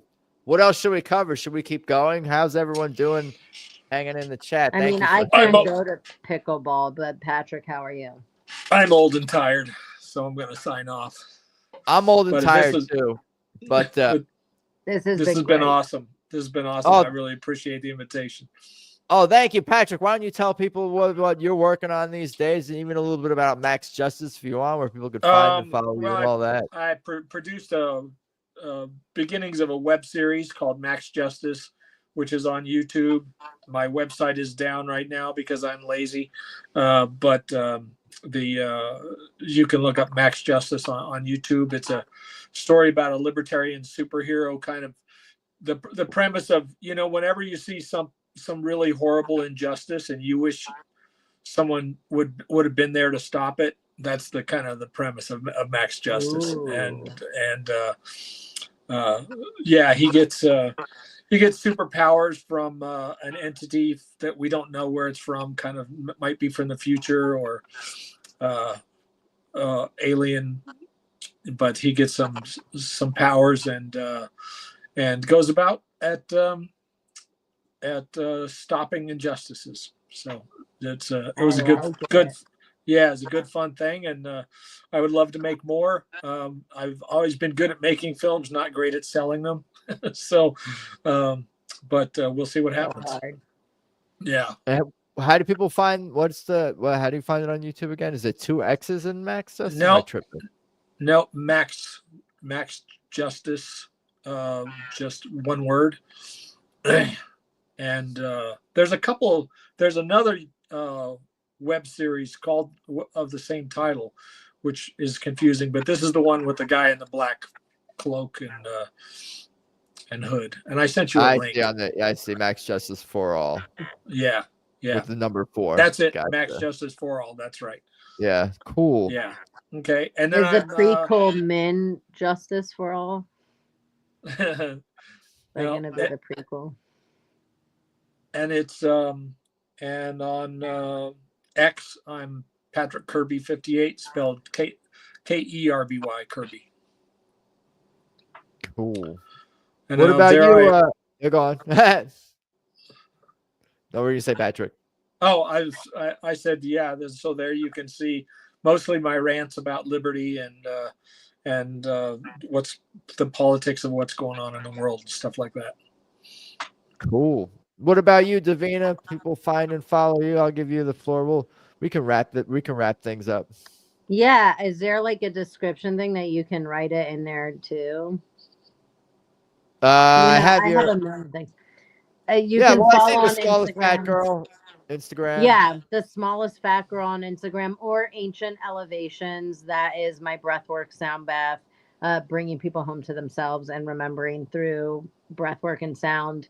I would love followers there. And then Ancient Elevations on YouTube would be a good one too. There's also Urine for a Treat PCast on Instagram and YouTube. So I have too many things and none of them complete. So No, I get that's the hardest thing to be sometimes, is to finish a project, keep going, but you're a wealth of energy and Yes, insight. indeed.